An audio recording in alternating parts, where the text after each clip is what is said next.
Yo, hey dudes. All right, welcome. Yeah, so it's April of 2019. Welcome to our meeting tonight. We've got a big meeting tonight. Should be lots of fun.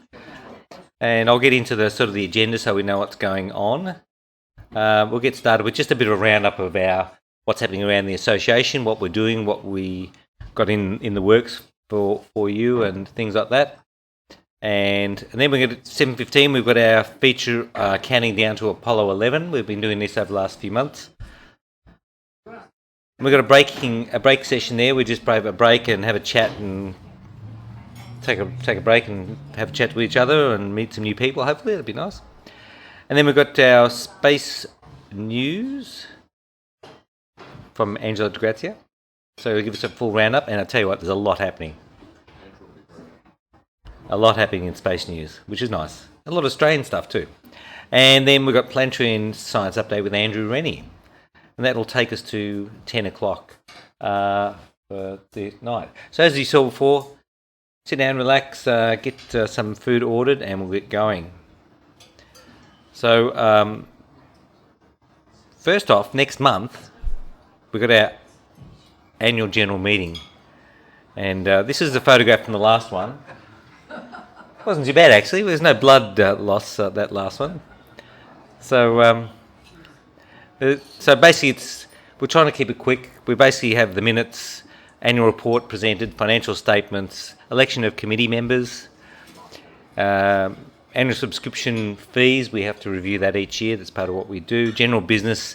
There's also, if people want to raise topics or suggest things, they can send in information about that. We will be sending out information and documents to financial members, the minutes of the last AGM, financial statements for this year, which is the Space Association financial year is January to December, so we'll be presenting January 2018 to December 2018, so last year. And then we'll also send you a proxy voting form, so if you don't happen to be able to come along in person, you can fill out the form. And we will try to keep it quick, unless someone has a controversial issue that we need to discuss extensively, but we haven't had too many of those lately. All right, now, as people are probably well aware, this year is the 50th anniversary of the first landing on the moon, Apollo 11, by human beings. That happened in July 2016 to 25. And we'll be celebrating it on those same dates here in Australia, and around the world, actually. But what we're going to be doing, the association, the Space Association, your Space Association, has been very active. We've got some fantastic things lined up. So we've partnered with the Sun Theatre in Yarraville. I'm not sure whether people are familiar with that theatre. It's a beautiful old Art Deco movie theatre, which was sort of derelict for a little while, and it's been renovated and turned into a really dynamic place. And they're running a Moon Film Festival over that period of time. So I've got more details in the next couple of slides on that. We're also working on getting something shown on Rage, maybe some music, space themes, Apollo theme music clips. So we're working on that, but we're not sure how we go. We also want to try and do a slow TV thing on SBS where we show the whole moon landing, or whole moon walk in real time, 50 years later. Yeah. And also, we've got a hosted Apollo 11 movie event. So I don't know if people know familiar with the movie Apollo 11. There's more details shortly. So the Sun Theatre, their festival 16 to 24. Once again, the same 9 days of the mission. It's curated by Adventure of the Year, Michael Smith. And this guy is an adventurer. He's a fantastic guy. He flew a flying boat all the way to UK and then decided it wasn't far enough, so he flew it around the rest of the world back to Australia. His grandfather used to fly flying boats, and he decided one day to just go ahead and see if he could try it without much fanfare, and it turned into something spectacular. So he's got the film. He runs it every month, I think, at his theatre, and it also you can see it, I think, online somewhere as well. So what he's put together, and he did this completely independent of us, but he's now joined in with us, and we're supporting him, he's supporting us. So he's going to have a whole lot of different things. He's actually putting together the final list of the films now. We've been helping with getting access to some of the newer films that are coming out and even not yet released yet. So he's been very grateful for that. So this was his list of films he had up until he sort of made contact with us, and once again it'll be expanded. And he's also working on some really cool stuff, outdoor stuff, around the theatre, in the theatre, during the week. So let's say he's working on a moon rover, so I'll say no more. This is a little promo film he put together. This is next year, so he put it together last year, but it's pretty cool. It only goes for about a minute.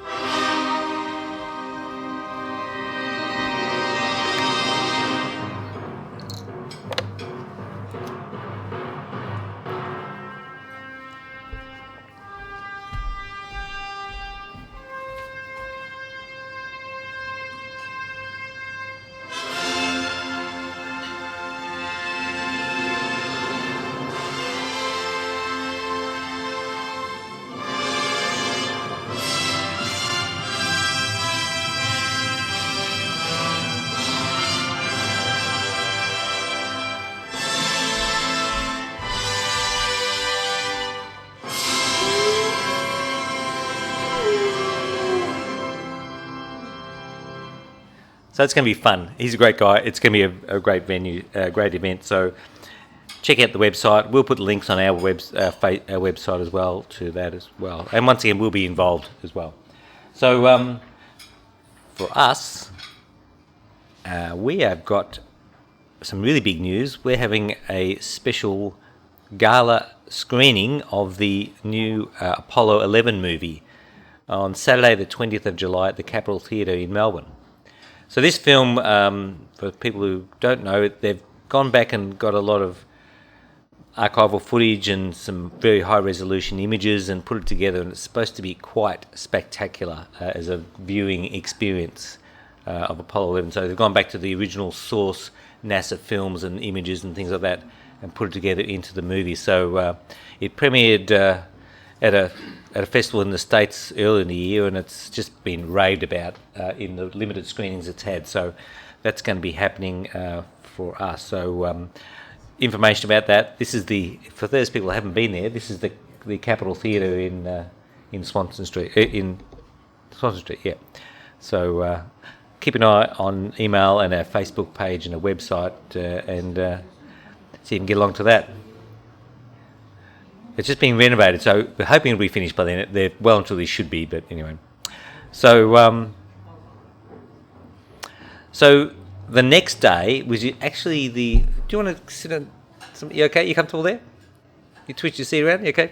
The next day, the 21st of July, is actually the day 50 years later when they actually perform the moonwalk. So what we're doing is, once again, we're partnered with the Sun Theatre in Yarraville. And we can have our Space Geek session, we're calling it. Basically, it's going to be an afternoon event which will allow us to show the entire moonwalk in real time, once again, 50 years later. So this is basically the key times that all of the events of the moonwalk happened, and so we'll be able to coordinate our presentation with that. So it's going to be a ticketed event. We're going to have food and drinks for the guests, and it'll be in a nice theatre. If I've got a slide missing, whatever. So basically, we're looking at using a combination of source films. This film, Moonscape,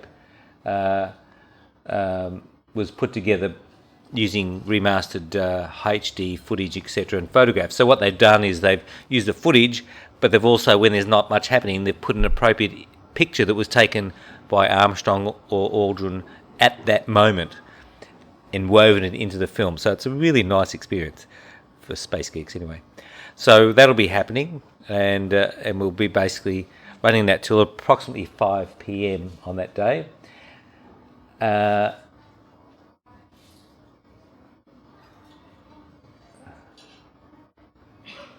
post-moonwalk. Sorry, be my own writing. I did this late last night. Yeah, so after the moonwalk, we're possibly going to have a screening of that film Apollo 11 as well in the same venue. So once again, if you can't make it on a Saturday night in the city and you want to come to this and you you want to do both, you're welcome to do everything. But it should be really good.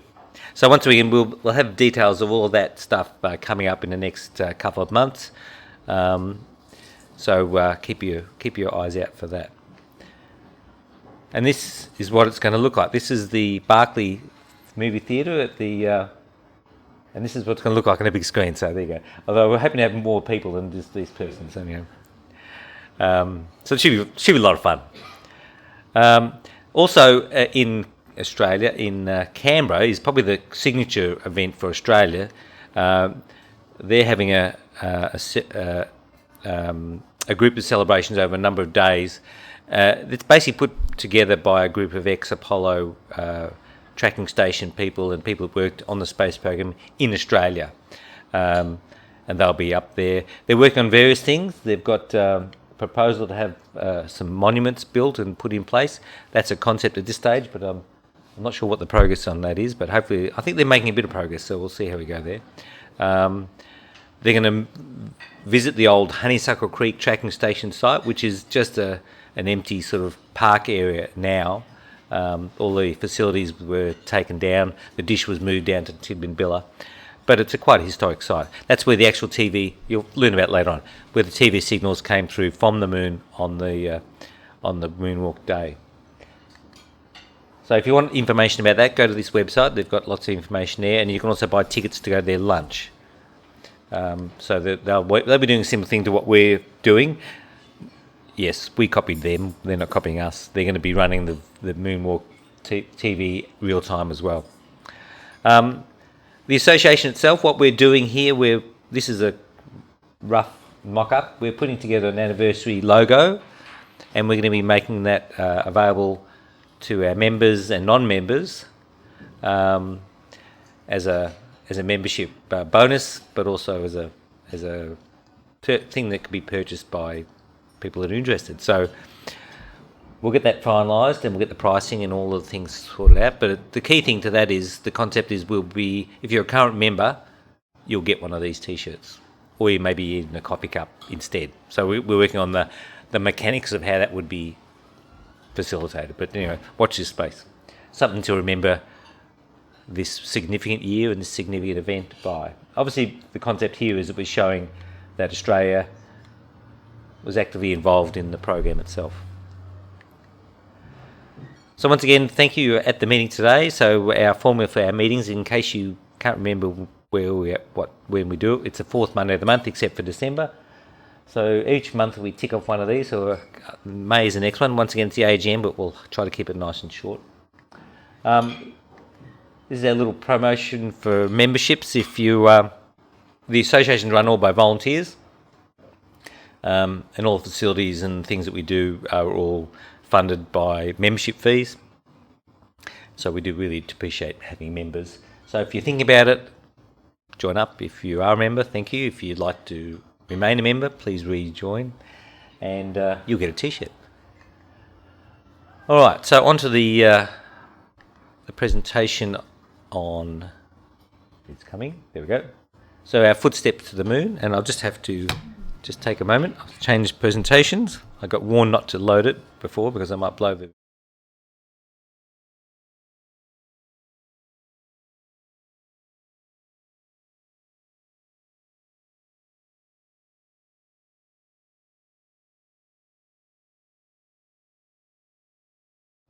Okay, so once again, we've already mentioned it is 50 years this year since that first moon landing, and we've been running this series of presentations called Apollo at Plus 50, with a different theme each month. And this month we're looking at things that have happened in Australia in contribution as part of the Moon Apollo program.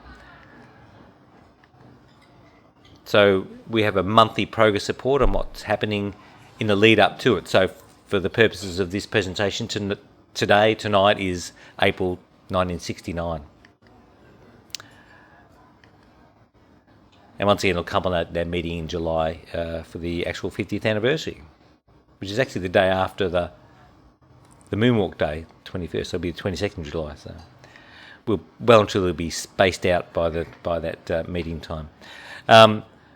So the series, we've got upcoming special focus presentations, and one of them, or the next one, will be the Lunar Orbit Rendezvous Mission Mode Selection. That'll be in June. Next month, for people that don't know, is the 50th anniversary of the Apollo 10 mission, which was kind of the full dress rehearsal of the moon landing. So we'll be featuring that next month. But June, we'll be looking at that decision. And our investigative reporter, Andrew Rennie, has come up with some spectacular and interesting information. If you thought that Mission Impossible and those sorts of movies, James Bond, was interesting, you're going to love his presentation, because it's a lot of intrigue and mystery and machinations going on there from what we've heard. So tonight we're going to look at the Australian contributions to the Apollo program.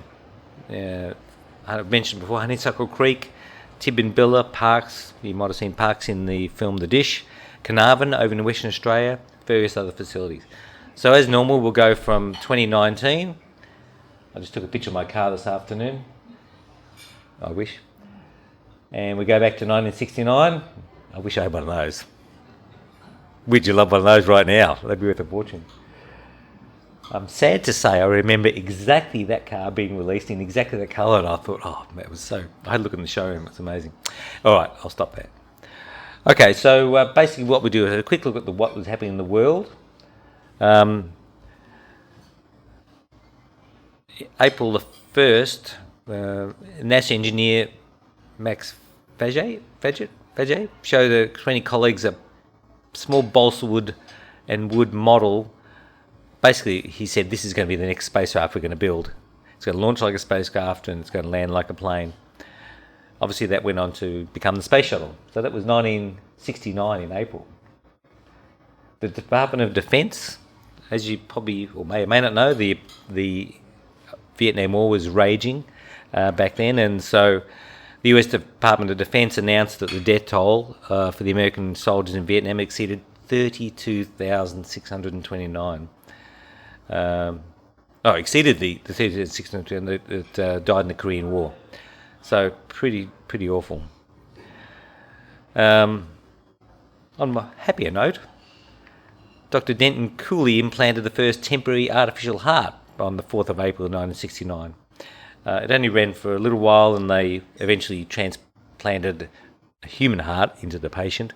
But the artificial one worked for a period of time. They didn't do another one of those until 81, which is quite interesting itself.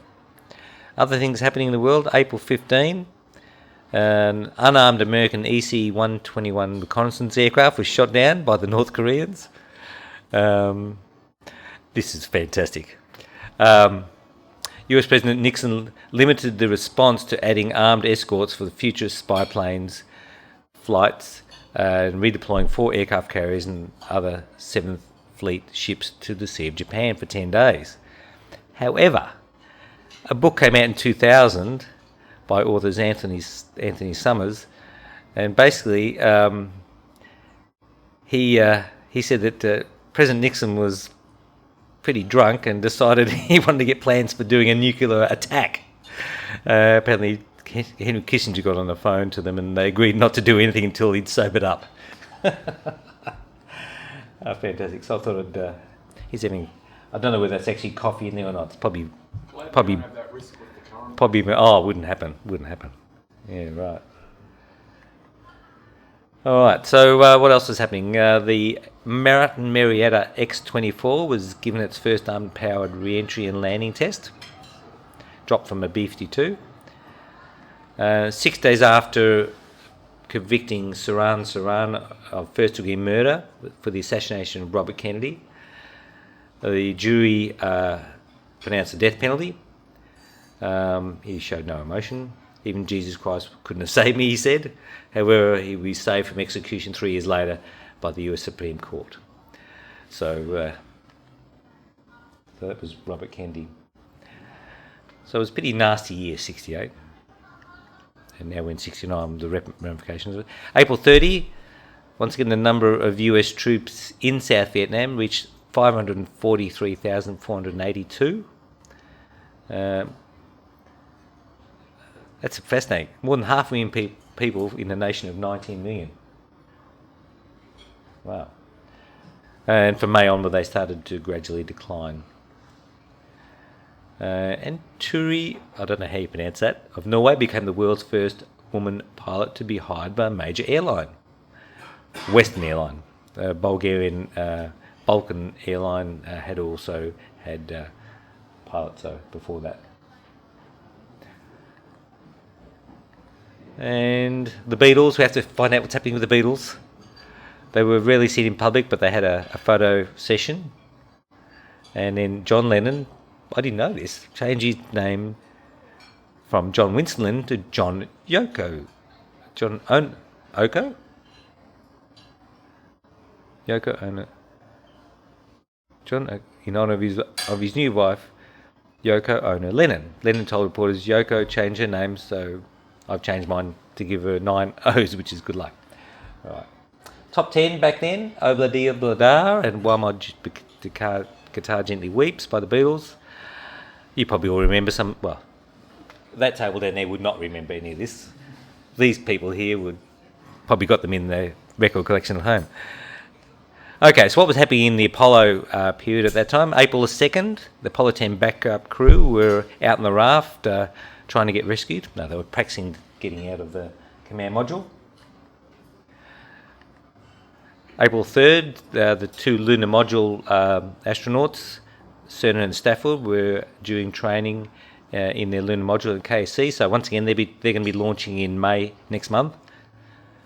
Over at the Kennedy Space Centre, Apollo 12 service module and command module were in the facilities there, while the Apollo 11 one, they can be seen up the back here. This is the Apollo 11 one here being moved over for its mating and stacking. So there's a lot going on there.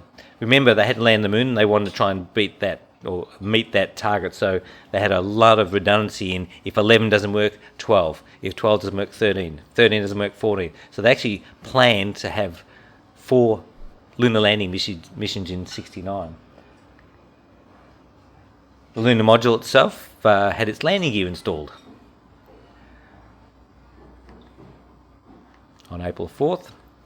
Then, this is all in the one day, April 4th, and they moved it over to a work stand before mating it to the spacecraft adapter. Actually, an interesting note here, you'll see that here that the Eagle still has its probes, see these landing probes. For people who are not familiar with that, what they do is when the legs open up and in space, these probes point down. The concept of that is as they come to the lunar surface, as soon as one of the probes touches the surface, it will shut the engine off, put a light on the dashboard, and they'll drop. But at the moment, there's one on each of the 4 pads, and we'll find out next month what happens with that. So keep a note. You have to come back and find out next month. And this is the Apollo 12 lunar module that arrived at Kennedy Space Centre. That's the ascent stage here and the descent stage. And then it moved across from the altitude chamber, the lunar module, command service module, for mating over to the spacecraft adapter. So that's the adapter there that will be on top of the Saturn V. That was on the 13th of April. Then the whole thing, on the 14th of April, the next day, was erected on top of the Saturn V rocket. So you can see the legs of the lunar module hang down below there. And once again, Apollo 10 training. John Young was in the training centre, and that's their little icon for his command module, Charlie Brown. I like that picture, it's nice, isn't it? And once again, they were doing some training. Neil and Buzz were doing indoor training at the Cape, using the different equipment. This is how they got the rock boxes up to the lunar module cabin, and opening the scientific payload doors there. So they had to practice every step of the moonwalk of the EVA.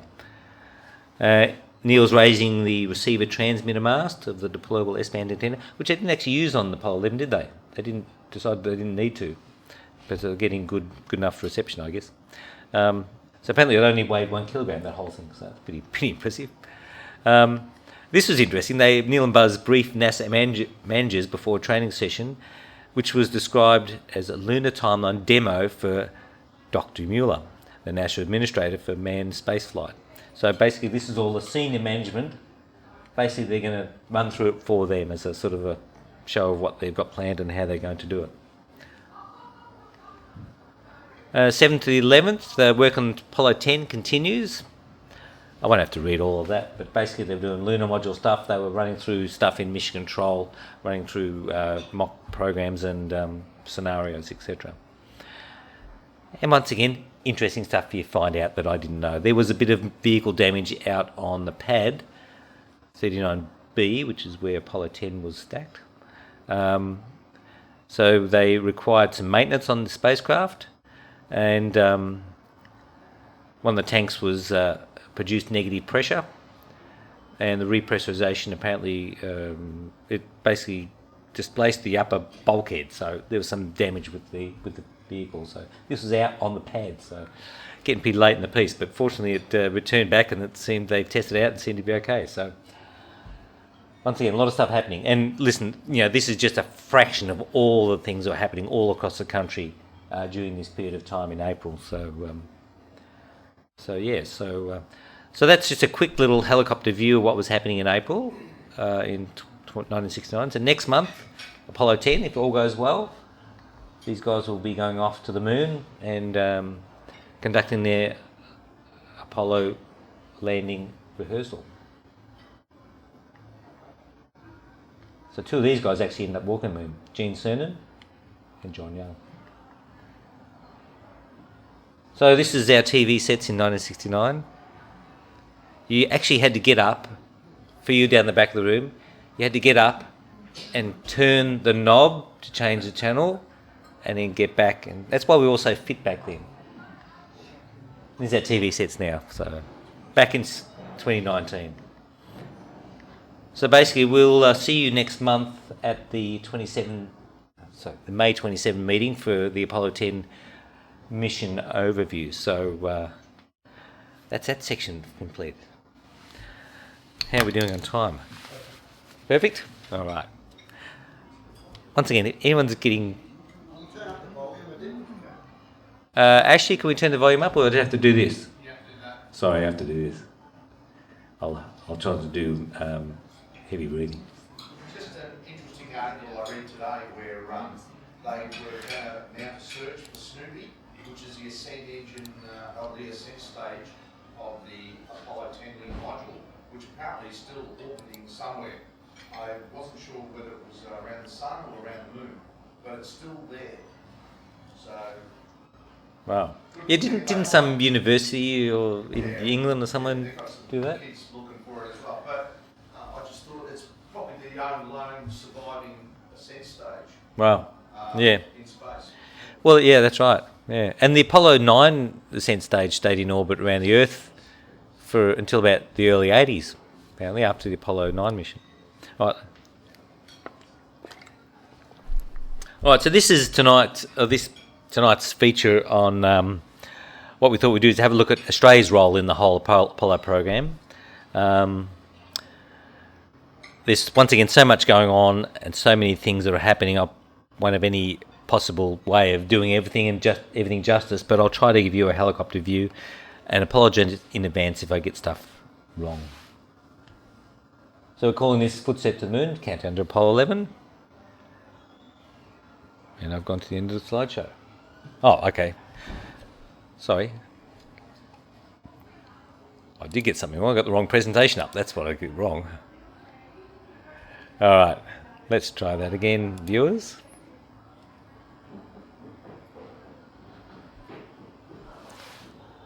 Okay, so what we're going to do tonight is hear from some people that were actually involved in Apollo 11. Twiddling knobs, doing stuff, talking to them, controlling them, sending them information, getting information back from them, etc. And they were right here in Australia. So they were part of the Manned Space Flight Network, and we're going to learn all about it tonight. Well, something about it. We won't learn all about it. So basically there was different NASA space communication networks. There was the Manned Spaceflight Network, which was tracking stations built to support the Mercury, Gemini, Apollo and Skylab programs. Then there was a Deep Space Network, which is for the more as the name implies, deep space stuff, sending probes out to Saturn and Jupiter and that type of thing.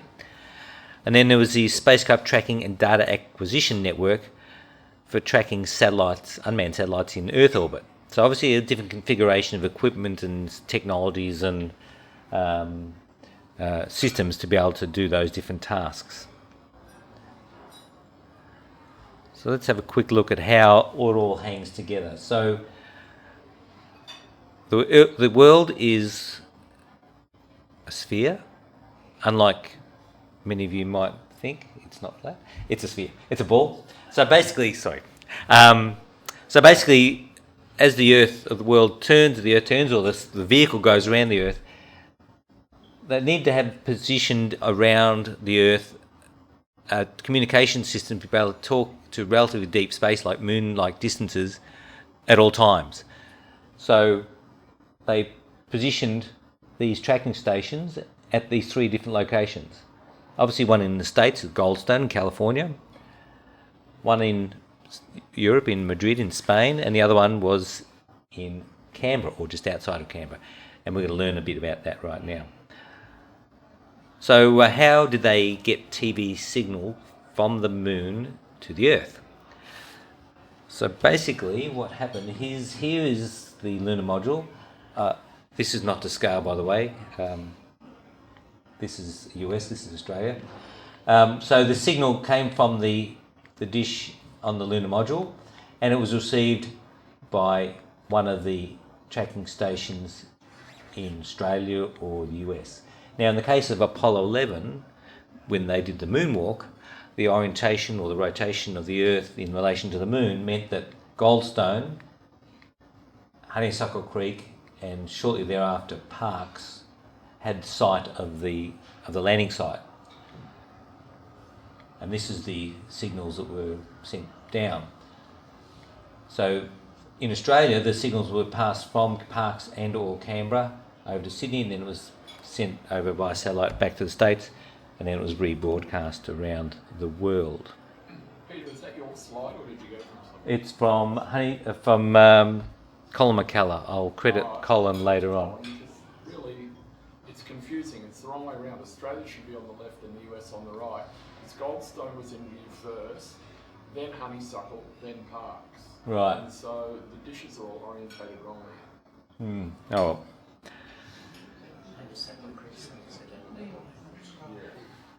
Okay, so once it got to the States,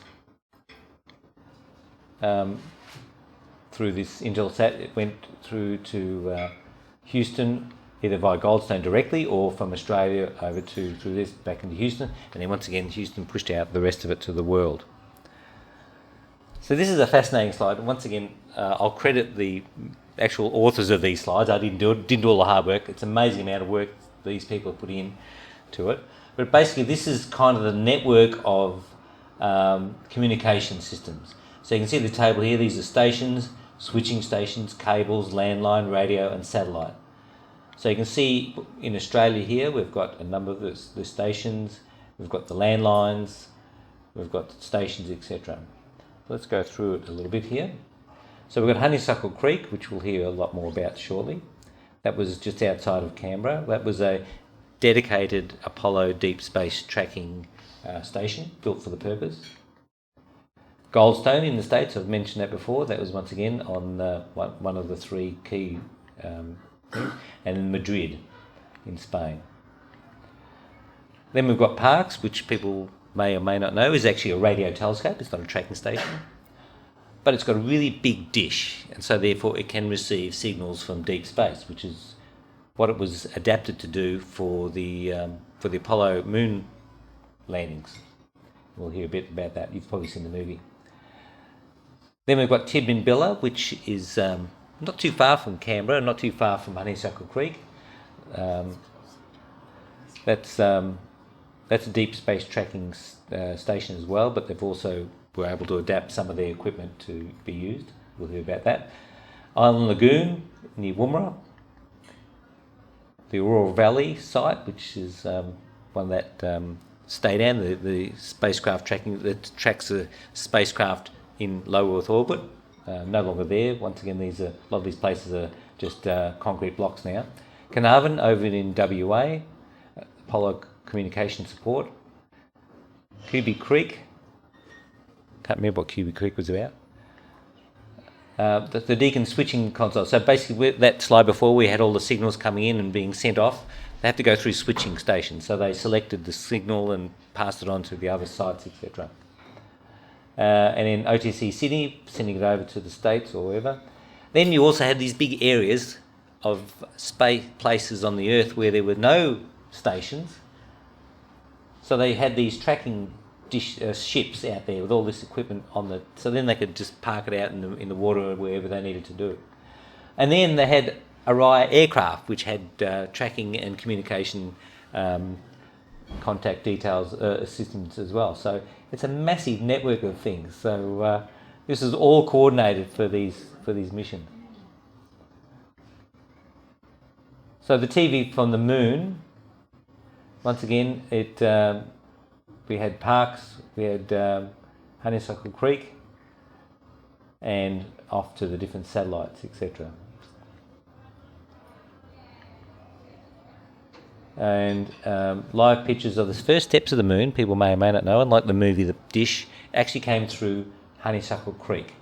And we'll hear a little bit more about that later. And this is actually a picture of the Honeysuckle Creek tracking station, and this was one of the console operators there managing the TV coming down. Parkes was that big dish I was telling you about, the radio telescope, but had a very big dish and was able to receive signals a few minutes after Honeysuckle Creek could see it. And basically after a little while, about 10 minutes or so, the actual video picture, the TV picture, was actually better through Parkes, so they switched over to there. But Honeysuckle Creek walked down the ladder in the first step, so that's their claim to fame. So, and once again, the Parkes issue is still there. All right, we're going to hear from somebody that was actually involved in all this, Mike Dinn. This is Mike, standing in front of, I think that's Apollo 10, he told me, I think. He moved to Australia from the UK. And originally he was involved in aircraft testing with the Royal Australian Air Force. He became, in '66, the Deputy Director in charge of operations at the Canberra Deep Space Tracking Facility, that facility in Tidbinbilla we talked about before. And he actually did a fascinating presentation for us a couple of years ago on the SAA mission, the unmanned landing on the moon of a spacecraft by NASA. And he really liked that mission. He thought it was fantastic. And this is a picture of him along with some other notable people over in Houston, where they had a get together for what was it? It was June '68. So they were basically getting together and getting all their networks and all their systems coordinated, etc. He moved over to Honeysuckle Creek in 1967, and he did all the Apollo missions from 7 to 14. And Don Gray from Tidbinbilla, he was an Australian as well. And here's Mike Dinn in that picture as well. Okay, so we're actually going to hear from Mike. I went up to Canberra a couple of months ago and recorded this interview with him. So it goes for about 10 minutes. I'm Mike Dinn. During Apollo, I was the Deputy Station Director at Honeysuckle Creek. I actually came to that job after being 18 months at the Tidbinbilla Tracking Station, similarly as Deputy Station Director.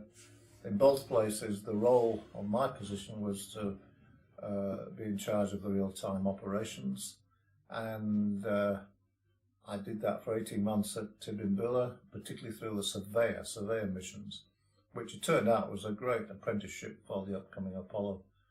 In August '67, I was asked to move to Honeysuckle Creek, and I dropped in there fairly quickly, fairly easily. It was the first job I actually applied for, but I was offered the one at Tidbinbilla, and anyway, I ended up where I wanted to be. So the Honeysuckle Creek Station, its major big noticeable thing was the 85-foot, 26-metre antenna. There were 3 of those around the world, and they formed the main communication facilities for the Apollo missions at lunar distance. There were about a dozen other stations around the world, all with important roles, but in general for the near-Earth phases. As far as Australia is concerned, Carnarvon was one of the most important. Carnarvon is at the antipode of the Kennedy Launch Centre, so any launch on any azimuth from Kennedy flies over Carnarvon, and that's really why it's geographically where it is. There are at least 140, 150 people at Carnarvon at its peak. They had a full capability, except their antenna was smaller. They had additional responsibilities like SPAN, which stood for, I think, Solar Proton Something Network, which was looking for sunspots and emissions from the sun which might jeopardize the health of the astronauts. Also Carnarvon, of course, were old hands. They'd been through Gemini. We at Honeysuckle were newcomers. We only had one, when it came to Apollo 8, we only had one other mission under our belt, and that was Apollo 7, and that was Earth orbit. So that's Honeysuckle's role. Now, equally important was the Tidbinbilla Deep Space Network Station. As part of the Apollo implementation, at each of these three deep space sites of Canberra, Madrid, and California, there was a microwave link connecting the two stations together, and so there were a full complement of transmitters, receivers, and antennas, staff of 12 to 14 people who had a major role in receiving signals from Apollo, sending them across the microwave link to Honeysuckle for processing. So the so-called wing, or HSKX as it sometimes got called, was a major component. They, of course, the deep space stations came under JPL, Jet Propulsion Labs, and it's worth mentioning that the equipment, the front-end equipment, the receivers, transmitters, were all of JPL design, and it was real state-of-the-art communication capabilities, centered around precision time standards and phase lock loops. And if people want to know more about that, they can go Googling. But it all originated at JPL. It allowed precision navigation, not only of Apollo, but all other deep space missions, and a lot of those principles are still in use today. Other elements of the Australian scene was all the NASA communication circuits and microwave links that went all around Australia. There was a control centre here in Canberra at Deakin, and every NASA circuit went through there. It's just worth mentioning in passing that our circuits from Honeysuckle all ended up at one point being carried on two pieces of copper slung between poles between the station and the little village called Tharwa. If we ever lost that piece of copper, we'd have lost all our circuits. However, we could restore them via the microwave link to through Tidbinbilla. Although I ran a little bit of a simulation one time. We simulated an outage of that copper, and you can imagine the fun that went off in, first of all, deciding there was an outage, secondly, where it was, thirdly, who did what, and rather obviously it was chaos. And so the lessons were learned and the procedures were written down such that I was confident that we could restore our comms via Tidbinbilla. And the famous phrase in comms is, "It's all right leaving us." And any comm person worth his salt will use that at the least any opportunity. In addition, through the Deakin Switching Centre, coordination of the tracking aircraft, the ARIAs, something range instrument, Apollo range instrumented aircraft, I think it stands for, and occasionally some tracking ships that were based. One time, one of them was based at Sydney, and certainly there was some at Perth. All their comms was coordinated. And then, of course, in addition to our Deakin, the PMG of that era, Telstra as it is nowadays, hundreds of people directly involved and indirectly involved. Indirectly because when any NASA circuit went through any obscure place on the PMG network, people were not allowed to carry out any other work whilst there was an Apollo mission on. Even if there were literally in the middle of the nullarbor. They were putting comms right across the nullarbor. They'd all to stop work during the Apollo missions. And I might say PMG did not charge NASA for that. So you can say that was an Australian taxpayer subsidy to Apollo. And then finally, I guess OTC, Overseas Telecommunication Commission, they were responsible for all the trans-Pacific communications and the satellite communications via Moree. And there's a bunch of them still around who call themselves ex-OTC veterans, and they're active in the contributions and the era that they contributed to. Oh, and in passing, of course, I must remember Parkes. The Parkes radio telescope was a significant component tacked on to the space tracking network for very specific events, also as a backup, also with a much bigger dish and therefore potentially received a better signal. And again, microwave links had to be put in from the dish right through into Sydney. And I forgot to mention that microwave links had to be put in from Honeysuckle Creek into Canberra. Well, initially, we didn't have any microwave links that came into Canberra. On Apollo 8, for example, we received the television over the Christmas Eve TV, but it didn't go anywhere because we couldn't get it out of the station. So that, in summary, is what Australia did, in particular for Apollo 11, but for all the Apollo missions. And you can meet Mike Dinn in Canberra at the Apollo 11 50th up there, so he'll be there. He's one of the key organisers. Another identity from that era, John Heath. Here he is in his Clark Kent attire. He was one of the initial team of engineers at Timbilla. Once again, he's from the UK. He became responsible for the transmitter at Timbilla. Between 66 and 67, they upgraded the S-band microwave transmitter systems to back up the Apollo role. He became the RF section leader. 69, he moved to the Deep Space Tracking Station at Island Lagoon as the chief engineer. I'm going to hear from John. And we go. My name is John Heath. I fit into Apollo in quite a different way to what Mike does, and John Saxon, who will come behind a little later in this presentation. I was in the engineering side of things. I had little role in the operations of the stations, other than to provide the equipment and make sure it was working for the downlink and uplink communications to exist between Earth and the spacecraft. The system that is used in Apollo is basically a JPL system, as Mike has said. It was primarily designed or conceived in the late 1950s and implemented in the early 60s. Initially for deep space operation, but it had a role that obviously lends itself quite well to communications at lunar distances and including audio rather than just data.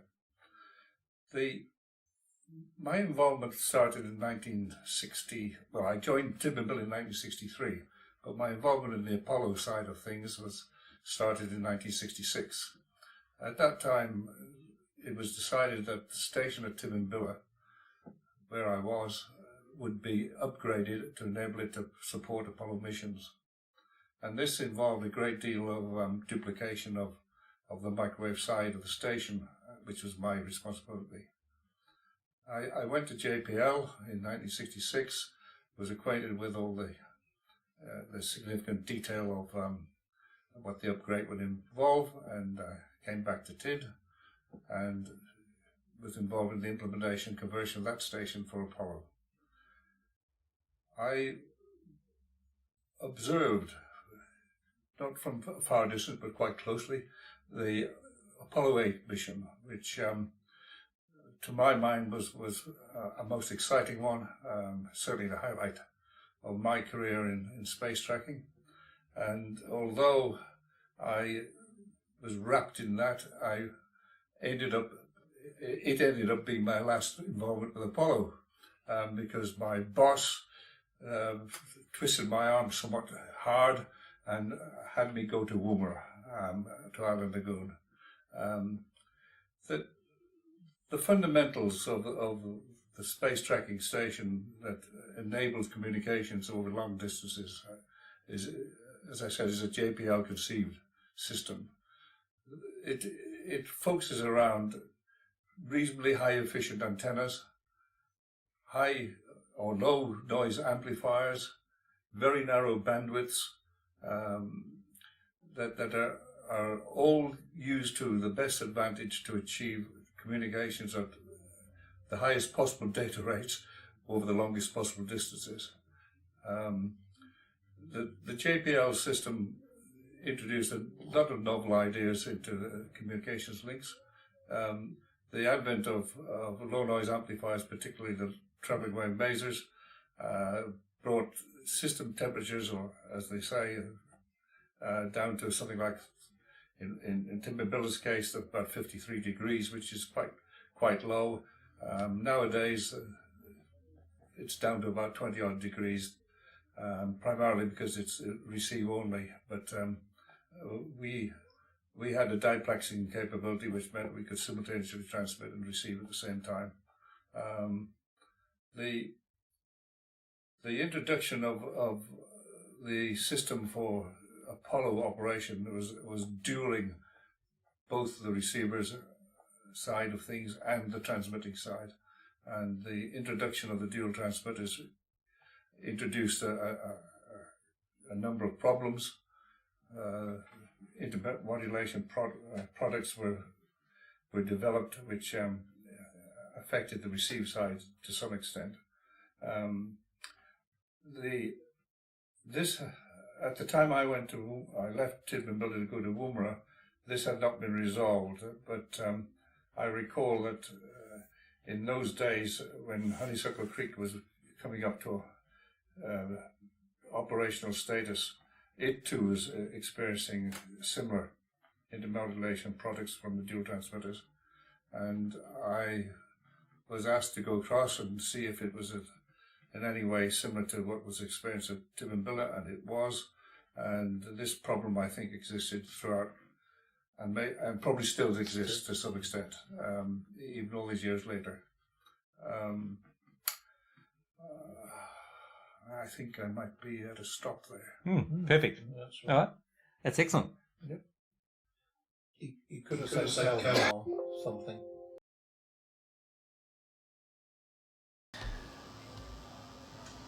All right, that was fascinating. I didn't understand half of that, not about you, but yeah. And I need to ask Mike Din about phase lock integrators or whatever he was talking about before. Yeah. Actually, Mike Din is online. He's watching this as we speak, and he said if anyone wants to ask any questions, ask it and he'll answer it for us. So there we go. We have God on the line. Sorry? Okay. No worries. All right, so we're going to hear from another one of these characters, John Saxon. He was another Englishman. Actually, I'm not sure whether I'm allowed to call him an Englishman. He was from England, or from over there. And he, as an operations supervisor at Honeysuckle Creek, he went straight into Honeysuckle Creek. And we've already seen and heard Mike. That's Mike Din right there. This is John Saxon here. And the obligatory ashtrays are well and truly prominent, as they were at Mission Control in Houston. So they had standard operational procedures even down to that level. So, quick overview of John. He supported all the Apollo missions at the main operations console. And he had a unique experience of talking to John Young and Charlie Duke on the lunar surface during Apollo 16. There's a funny little story to that. Once again, John Saxon will be up in Canberra. You can ask him about that. Here's John right here. And also, this is John Gordon, who actually came out to Tidbinbilla during the moonwalk, or just prior to it. And this is Tom Reed, who's the station director, who's no longer with us, but a book about Tom Reed came out about 6 months ago. Absolutely fascinating book, great book. And we actually gave away a copy of it here at the Space Association for one of our lucky members. And once again, standard operational procedures. Everyone's in the smoke, even the Prime Minister. Okay, let's hear from John. Yes, my name is John Saxon. I was recruited and employed from London to work on Apollo, and actually I was recruited to work on the deep space, but decided that Apollo was much more exciting, so I joined the Honeysuckle Creek station. And I was extremely lucky. I was employed as an operations supervisor, and the way it worked at Honeysuckle was that it was a two-man console for Apollo. Two people sat there. On the left-hand side of the console was the KGB man. Our political masters sat on the left-hand side and in effect directed the internal side of the station. And on the right-hand side was operations supervisors who worked mostly the data processing side of the operation. It was busy. It was very busy. We had on the right. I'll describe the right-hand side first of all, and that was. Oh, well, I'll go left-hand side first. Left-hand side was, as I say, the political masters, but also they were directing the operations of the station as a whole and communicating with network controllers and people like that in Houston. On the right-hand side, which was my position, we were responsible for the data processing side mostly, which was the telemetry and command and voice and quite a few other bits and pieces. We had a number of displays and things so we could see what was going on, but mostly it was coordinated via voice loops, and we had voice loops back to Houston, to Goddard, to the astronauts if necessary, and also I think about 6 or 8 voice loops within the station complex with Tim and Miller. So he got pretty busy with all these voice loops going at the same time. I think we used to deal on the right-hand side of the console with the people in the one room back from the MOCA, mostly in Houston, which were the people who were doing the tracking data, people who were doing air-ground voice, the people who were doing telemetry, the people who were doing command, and so on. And we used to communicate with those guys, and basically we had a couple of 25 key keyboards to mostly divided into command and telemetry side of the house, as well as the intercom and clock controls and various other bits and pieces. So it was a busy job. We could send from there, we could send commands to the spacecraft if we lost the communication lines from Houston, which happened on several occasions, quite a few occasions, and we could uplink voice to the spacecraft, have conversations with astronauts if we lost the voice lines to Houston, or what used to happen rather more often was the Quindar tone system used to fail fairly regularly. I don't know if you've ever listened to a lot of the voice loops from Apollo. You usually get a beep followed by Houston saying something, followed by another beep of a different frequency. And the idea of these beeps was to get the incoming audio, switch it to modulate the transmitter to go up to the spacecraft, and vice versa. But quite often, because of the poor quality of the lines to Houston, that used to fail, so we used to have to keep an eye on that. And if necessary, do contingency keying, as we called it, which was to try and anticipate when Houston was going to talk and press our own press the talk switches on the voice up to the astronauts. We also used to get involved in some quite complicated communication setups where for instance, during Apollo 11, we had to relay everything between the two spacecraft, as well as going up to individual spacecraft and coming down. So, yeah, that was a fairly interesting time when President Nixon decided he was going to talk to the astronauts on the lunar surface. I got quite annoyed about that, as it caused considerable consternation with setting all this stuff up, and so I wrote Nixon uplinking in my log because I did that. And that was another little function that we did, was to configure the way that the voice lines were connected to the site systems.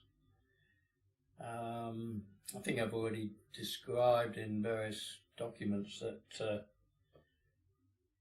we were, if we did have to do this contingency keying, I might add, your microphone was live to the spacecraft, and if the person on the left-hand side of the console didn't realise you were doing that, he could be shouting in your ear and also going up to the spacecraft, and this happened a few times. So yeah, it was really voice, command, telemetry, and a few other bits and pieces, like keeping a sort of a log while all this was going on, and biomed in particular was probably our most highest priority data. Backpack data and the astronauts, EKG and respiration and stuff like that. So that was our highest priority data, and television, funnily enough, was fairly way down the list. And when we first got the television from the lunar surface on Apollo 11, I think it was sort of glanced at from our console, but literally we were much too busy to really look at it. It's only later we've been able to see that stuff. So that's about how it worked during Apollo. Later on for Skylab, I should have said that when I first came to Australia from England for all this, it was the start of a 32-year career in the space biz with NASA. I was incredibly lucky. How lucky can you get to do that? What's that? And they actually paid me as well, yeah. It's amazing. Well, you have to pay the mortgages and things. But yes, I was extremely lucky. I was able to spend 13 years at Honeysuckle, 15 years at Tibbinbilla, and the rest over in JPL, consulting over there. So it was very good. Can't beat it. Fantastic. Excellent. Is that enough for you? No, that's good. I was going to ask one question. Was these Honeysuckle Creek and indeed Tibbinbilla configured in pre-flight simulations? Were you all patched together and doing things, or was it all pretty much siloed until you all You can't resist. I'm not saying anything. Okay, yes, well, with Mike's insistence, I think really, having seen and been subjected to simulations by aircraft simulating spacecraft, which came out from Goddard, which were pretty tough, where you had crews up there in the aircraft pretending to be astronauts and switching all the signals so it looked exactly like a spacecraft, electronically at least. We also had people on the ground monitoring every section, taking notes, ready for criticisms at the end of each pass and all the rest of it. But on Mike's insistence, we eventually ended up building our own simulation system, which was quite interesting in that it again could simulate everything except perhaps the American astronaut voices and accents. It didn't sound the same with Australians playing American astronauts, but we had heartbeats. We had every conceivable downlink that we normally had, and we could involve both sites, Tibbinbilla and Honeysuckle and the camera switch. In fact, by the time we had tied up most of the microwave links around the eastern side of Australia, I think Channel 7 used to miss out on their news when we were having a simulation, something of that sort. But yeah, these simulations were really much, much worse than any mission could ever be. Intentionally so. Intentionally so. We were divided into two teams. One team would be the simulators and the other the simulatees. And we used to change over and run various passes so that if you did something nasty to somebody, it was more than likely that somebody was going to do the same to you next time around. And so many stories about people faking heart attacks and being carried off on stretchers in the middle of a section while everything had to carry on while this was going on, or setting off fire alarms, or pulling a module out of somebody's equipment and timing them with a stopwatch how fast they found the problem, went off to the stores, get the part, come back, put it in, get it up and going again. I did that to the man who ran the microwave link over to Tibbinbilla while he was having a meal downstairs.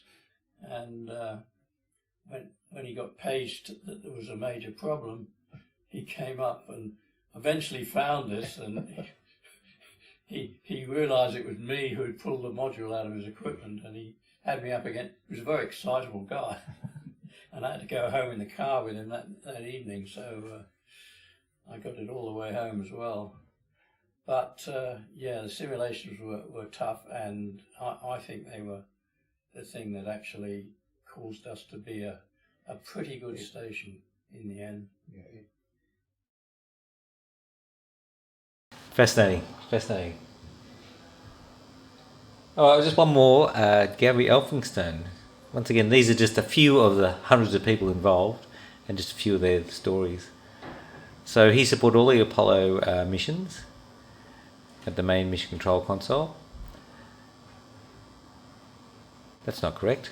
No, that's all John Saxon. That's John Saxon. This is what happens when you try to do things late at night. Sorry, I cut and pasted the slide. Gary will actually explain his story anyway to you, but much better than I will when I'm trying to do my presentation. Hi, I'm Gary Elphinstone. I was born in 1942, and that puts me at 76 years of age. And I'm one of those people who worked on the Apollo program, the DSS-42 Tibbinbilla. And a very memorable occasion, as we all know. And during my time on the station, there were many activities in other spacecraft and industry, but Apollo was the great achievement after all that time, especially after Apollo 1, which actually burnt up on the pad. And that was a big negative in our time. We had to wait. Anyway, Apollo 11, what led up to it? Well, we'd already done Apollo 7, and then we were into Apollo 8. And during that time, just afterwards, I got married, yes. And then came back and we did Apollo 9 and 10. And here we are, we're at Apollo 11. Now, we'd spent many, many weeks of going through the procedures and going through all the data requirements and everything else. And now my position was working in the communications centre of Tibbinbilla. So I wasn't out there in the operations room where you see all the consoles and everybody looking at the screens and everything else. We were busy in the communications centre, making sure all the data's going through, making sure all the communications were working, and rushing around the station if something was starting to play up. However, we're all part of it, and we're a very, very close-knit team at Tibbinbilla. And we came to this point where on the shift I was on, the day shift at the time, I can't remember which day of the week, but we were on the day shift and we had the landing on the moon. Now, this is a great achievement. What can I remember about it? Basically, not a lot. We didn't even realise we were making history. All we wanted to do was get everything right. Tickety-boo. How's that sound? So, during the course of all this and the landing on the moon, I had an opportunity to go and see it on the TV in the briefing room. And what did I do? I went back to the communications centre and I picked up the phone. I rang my wife and said, "Hey, do you want to hear the guys on the moon? And this is real time." So I did that, and my wife, Lynn, listened to it for a short time, and it was very, very interesting. In the meantime, the communications centre was, what could you say, spewing out paper everywhere. All the high-speed data was working, everything was working fine. We didn't have any problems, it was great. The mission, I don't know, it just went on and on. We took a break, we came back, we're still going, because they had to come back to Earth. But at the end of all this, it was something which we reflect on, and we're now looking at 50 years later. And as I said, did we make history? Yes, we did, but we didn't know, and we still look at it and how many people worked on it with us, and we enjoyed every minute of it. What more can I say, Peter? Is there anything you can think of? At TID, like for the landing, was Tidbinbilla playing an active role during the landing or the moonwalk? I mean, I know that that Honeysuckle Creek and Parks were taking the feed. Was Tidbinbilla doing something at that time? Yes, Tidbinbilla was doing mainly with the command module, as far as I can remember. And the other thing about it was that we had all these other systems working, because there was a lot of dual systems working. But when it came to the landing on the moon, the actual walking on the moon, I can't recollect anyone jumping up and clapping their hands and yelling out like they did at the control centre, But we were very, very dedicated crew, and we had a job to do. We didn't have that space, I don't think. I don't know, we went about our normal lives, and we went home. Yes, we talked about it, but we weren't, we worked on the moon. We didn't go around doing that. Everything was in the papers. Everyone knew about it. Everything was on the TV. Matter of fact, I think we wanted to sort of crawl away in a corner and have our own time. So that was enough, But anyway, yes, Peter. So you're in the communications area. So was that communications within the centre, between the stations, across to the US, to NASA? What communications are you talking about? There are several streams. First of all, the communications within the station. That was very important, because everyone had to talk to everyone. Secondly, there were the communications with Honeysuckle. And that was important because even the microwave had all the data going up to Honeysuckle, and that was validated before it was sent over to Goldstone. Now, the command. And the other communications, we did have communications going through Deakin. There was a lot of data flying around everywhere, and I think these were dual systems that were being used. We had all the teletypes going at the time. I can't recollect how many there were, but all those messages and everything else had to be distributed. And we had people on the station who did that. So it was a hive of activity, and if anything was starting to play up, we had to get into the communication system. It was a very electromechanical switching system, but it worked. It never failed us. It just needed, tender loving care now and again. It got a bit cantankerous, but it worked. It was based on the early warning system the Americans used to use. High-speed data, at the time I think we reached 2.4 kilobytes per second. That was amazing. Look at us today. So all that was in it, and we had a lot of other equipment we had to look after. But yes, it was busy. We didn't stop and think about things. We had our earpieces on or headsets, and we were all one ear on that and one ear on the other, and our eyes on everything else. Fantastic. Yeah. So was there a big celebration after the Apollo 11 mission with you guys? No, No. not that. No. We had other missions coming up because we were a deep space tracking station. We had to do the debrief and how everything went. That took quite a while. This is of course after the astronauts came back to Earth, of course. Then we had to prepare for deep space tracking. I can't quite remember what we were tracking at the time, but we were a very, very busy station. We had a lot of things going, and then we had to also prepare for the next Apollo. Of course, that's the next thing that was coming around the corner. So there's never a spare moment. When you were tracking, you were very, very active. When you weren't tracking, well, we used to have a lot of things we did on the station. Probably some should never have been mentioned, but we did enjoy our games of volleyball. I think that's as far as I'll go there.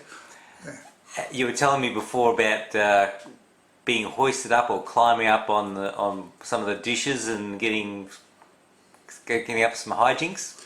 Well, we did get up to some hijinks, yes, if you like to call it that. We had a cherry picker, which night time we would take up, because don't forget the station was well lit, of course, and we'd, I won't say jump out of the cherry picker bucket, but onto the actual dish, and it was a bit slippery because it was very cold, and sometimes you had a little bit of icy effect on it, and we used to slide on that back towards the centre, and I think at the time I used to think, gee, I better not miss catching onto that and stopping, otherwise I'm up over the other side. But we did it for fun.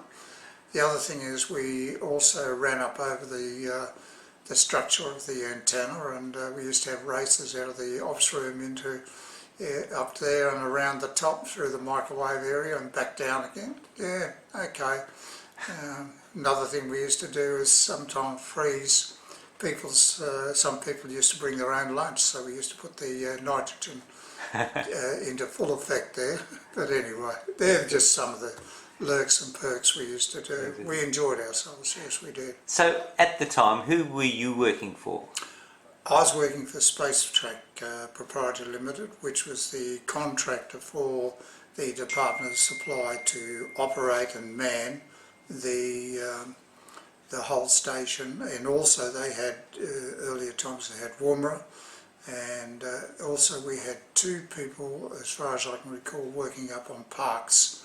They were doing the communications up there with Parks. So I think we're probably a group of people around about 180 roughly, people working on the station. We used to go through 24-hour shifts, and then when we weren't tracking, everybody had a program of maintenance and reconfiguring. It was a massive job. It was absolutely massive. And it was a pretty multinational crew, you were telling me before? Probably if I had to take a guess, I'd say very heavily influenced by the mother country called England. But there again, that wasn't predominantly stood out. We Australians certainly kept them in line, and they enjoyed themselves. And at the time, you know, when I reflect on it, we had a lot of people, engineers, our senior engineers were in their over 40s, and because we were in a group who were in their mid-20s, we'll say, so that's where all the frivolity came from, and because the older ones joined in, well, raised their eyebrows and still smiled anyway. So we were a pretty good crew. We were very, very tightly knit, and this was to show up later on through the Apollo 13. We were very close together. Fantastic. So what's your fondest memory of Apollo 11, if you've got one? I probably have quite a few, which have got a bit grey in the time. I think actually going into the briefing room and watching the TV real time, or the monitor real time, and at the same time going back and allowing my wife to listen to it, and I think actually hearing it real time. And though you couldn't see much because it wasn't the clearest of pictures, as we all know, but the effect of all that was quite noticeable. Yeah, so you never forget that. What I did at the end of my shift, yeah, I got in the car and went home. I'm not too sure we weren't sort of, nothing memorable other than we achieved our job, and tomorrow we had to come back and still keep working. So that's how we saw it. Yeah. Fascinating. Okay, so this is a picture of Honeysuckle Creek in its heyday. It has that dish that was once again the dish that received those signals from the moon, and relayed back through the network and all around Australia and around the world. And this is what it looks like today. For a number of years, the buildings were there, abandoned. But eventually, apparently, vandals got in there and started driving forward drives down inside it and knocking walls out and things like that. So they've basically knocked the place down. They've some plaques and memorial sort of signage and things like that there.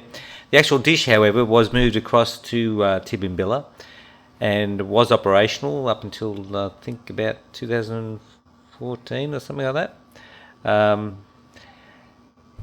But there's talk about the university reactivating it. But anyway, it's a national. It's an has it got heritage listing now, Len? They've either got it or they're working on it. Right, they're working on a heritage listing on it. I thought they actually got. Anyway, they might get announced this year. Who knows? That'd be a really nice turn of events. Parkes Radio Telescope, once again, still working and expanded and still doing vital work in the deep space area. Radio telescope area. Tibimbilla, once again, that's quite active. This is Tibimbilla back in the day that we were talking about before with the guys, and this is Tibimbilla kind of as it looks today. They've added a number of dishes and expanded the capabilities and functionality, and it's tracking spacecraft as we speak. And there's a nice visitor centre. You can go there. There's a big screen, and it tells you all the different spacecraft, where they are, what they're doing, and what it's tracking at that particular moment. So Honeysuckle dish is the one in the lower right-hand corner. That was the moon dish. down here, That one there, yeah. down here. Okay, before it was parked. The Yeah. new dishes that they're building are being added at the back. Right. Okay. Yeah. Building on the right there was the visitors centre. Right.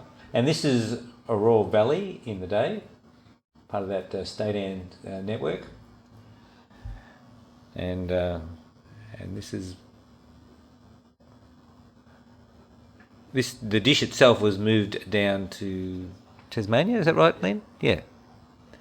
Moved down to Tasmania. The actual site at Aurora Valley was featured on a YouTube video the other day. Some bloke had a GoPro camera strapped to him. He parachuted in, landed on the concrete pad that's still there, and was then attacked by a kangaroo. So it's gone viral around the world. So if you look it up, you'll see that. It's fantastic. First thing you notice if you go to Aurora today, or one of the first things you notice is the ground is covered in little brown pellets. The kangaroos are very active there. Oh, really? Yeah, their digestive systems work very well. Fantastic. So listen, I do want to pay particular credit to Colin McKellar. He's actually a religious priest up in Sydney, but his basically real passion, well, he's probably passionate about his religion, I'm sure, but his real passion is historical documentation of the role of Australia in the space program.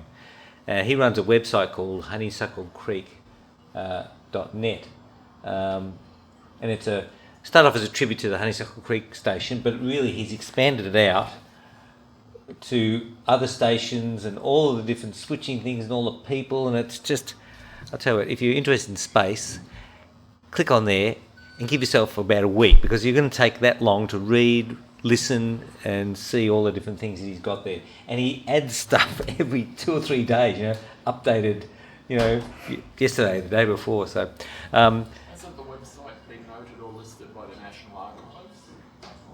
Australian National Archives? Australian National Archives. It's a historic site. Well, that might be true, because actually Colin got an OEM, was it? OEM. Every single Australian tracking station is on that website. Right, yeah, it is, it's fantastic. Yeah, so he got an Order of Australia, I think, Colin, for his work in that area. So, yeah.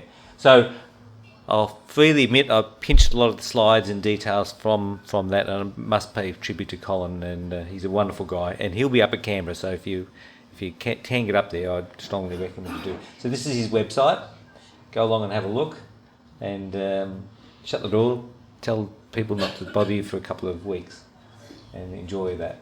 So yeah, he's a big player in this 50th anniversary. There's links to that event there, and tickets are for sale for that particular lunch, but I don't know how many. I think Len is going up, and there's a few other people possibly going up. So if you're interested in doing that, do it. A really nice thing that happened on the 40th anniversary, which is 2009, a couple of us, Len, Andrew and myself, actually went up to Canberra for their event, and they received, unfortunately they didn't get a visit, but they received a letter from Neil Armstrong. And I'm not going to pretend it's a 2-page, I'm not going to pretend to read the whole lot out, but I've highlighted a couple of particular things. I thought he always had a really good way of looking at things from a certain angle in a very intuitive and nice way. So he basically said this, science fiction writers thought it would be possible to find ways to people to get to the moon, but none of the writers foresaw any possibility of a lunar explorers being able to communicate with Earth, transmitting data, position information, or transmit moving pictures of what they saw back to Earth. The authors foresaw my part in the adventure, him, but your part, he's talking to the tracking guys, it was beyond their comprehension, which I thought was a beautiful way of making tribute. Actually, I got quite emotional there. And he's also talked a little bit about the dish, because a lot of people's impression of what we did in Australia in relation to that mission was from the movie The Dish.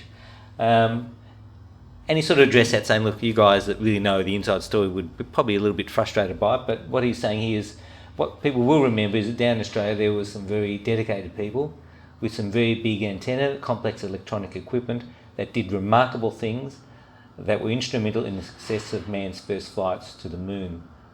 They will have a sense of that you were having a great time doing what you were doing, and they will remember, in fact, what they remember, in fact, will be the truth. So I thought that was nice. And once again he said, impossible to overstate the appreciation that we on the crew feel for your dedication and quality work. So that was Neil in 2009. And this is Colin McKellar. So if you do get up to Canberra, this is the guy. This is Colin with Neil Armstrong, in fact, when he was in Australia in 2011. In fact, Len Halpin and myself were there, and we actually met Neil. And by a bizarre sort of set of circumstances, he passed away a year and a day from when this picture was taken, which is really sad. But anyway, it was a privilege to have met him. He was a wonderful guy. And that's the end of this little presentation. Thank you.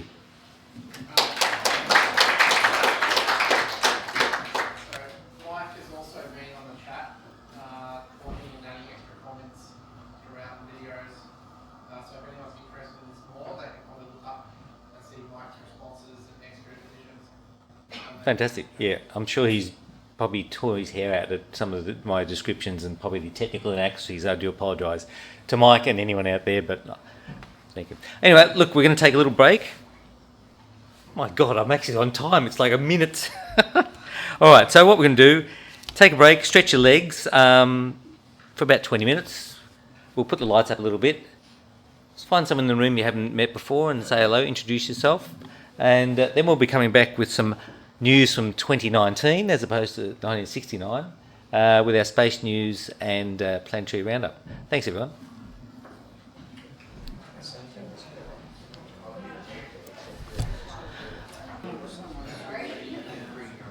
Okay, LEO, we won't go. shall we go? We won't go. All right, the clock's ticking. All right, welcome everyone. I'm Angelo de Grazia from the Space Association, and this is the sort of monthly wrap-up that myself and Michael, who you probably know as the Vice President, gets involved with. We will get you out of the 1969 mode and put you to the current day, 2019. And to say what a month it was is an understatement. So let's kick off. The first thing we'd like to do is talk about space policy, because that was probably the biggest event this time round. US space policy, moon or bust is my take on this, but Vice President Mike Pence, at the day after our last meeting, in fact, at the National Space Council meeting in Huntsville, pretty much directed NASA to return humans to the surface of the moon within 5 years, i.e. 2024. Before that, the plans were to get there by 2028. A lot of critics about that, and as a consequence, Mr. Pence made the announcement. I think it's also got something to do with Trump's second term, but maybe not. You know, do something big. The three scariest words in the language, Trump's second term. Anyway, he commented that urgency was required for NASA's human space exploration plans, both because of competition from other nations, as well as to battle complacency. I'm not quite sure who he was referring to, suspect NASA. NASA should use, and here's the key words, any means necessary to get humans to the South Pole of the Moon by 2024, including shedding contractors who fail to deliver. And that's a direct reference to, guess who? Boeing, because they are the ones building the Space Launch System. He made a comment. The US was in a new space race. With who? With who? To do what? Exactly. Anyway, however, NASA endorsed continued development of the SLS. You see, on the one hand, then they're really giving it to Boeing. On the second hand, they're saying, hey, we're still going with the SLS. So, as usual, not much technical detail were given, and certainly nothing to do with budgets. Let's play this and you'll hear it. Just as the United States was the first nation to reach the moon in the 20th century, so too will we be the first nation to return astronauts to the moon in the 21st century. And I'm here on the President's behalf to tell the men and women of the Marshall Space Flight Center and the American people that at the direction of the President of the United States, it is the stated policy of this administration and the United States of America to return American astronauts to the moon within the next 5 years. And that's why today the National Space Council will send recommendations to the President that will launch a major course correction for NASA and reignite that spark of urgency that propelled America to the vanguard of space exploration 50 years ago. As you will hear, in these recommendations, we will call on NASA not just to adopt new policies, but to embrace a new mindset. That begins with setting bold goals and staying on schedule. To reach the moon in the next 5 years, we must select our destinations now. NASA already knows that the lunar South Pole holds great scientific, economic, and strategic value. But now it's time to commit, to go there.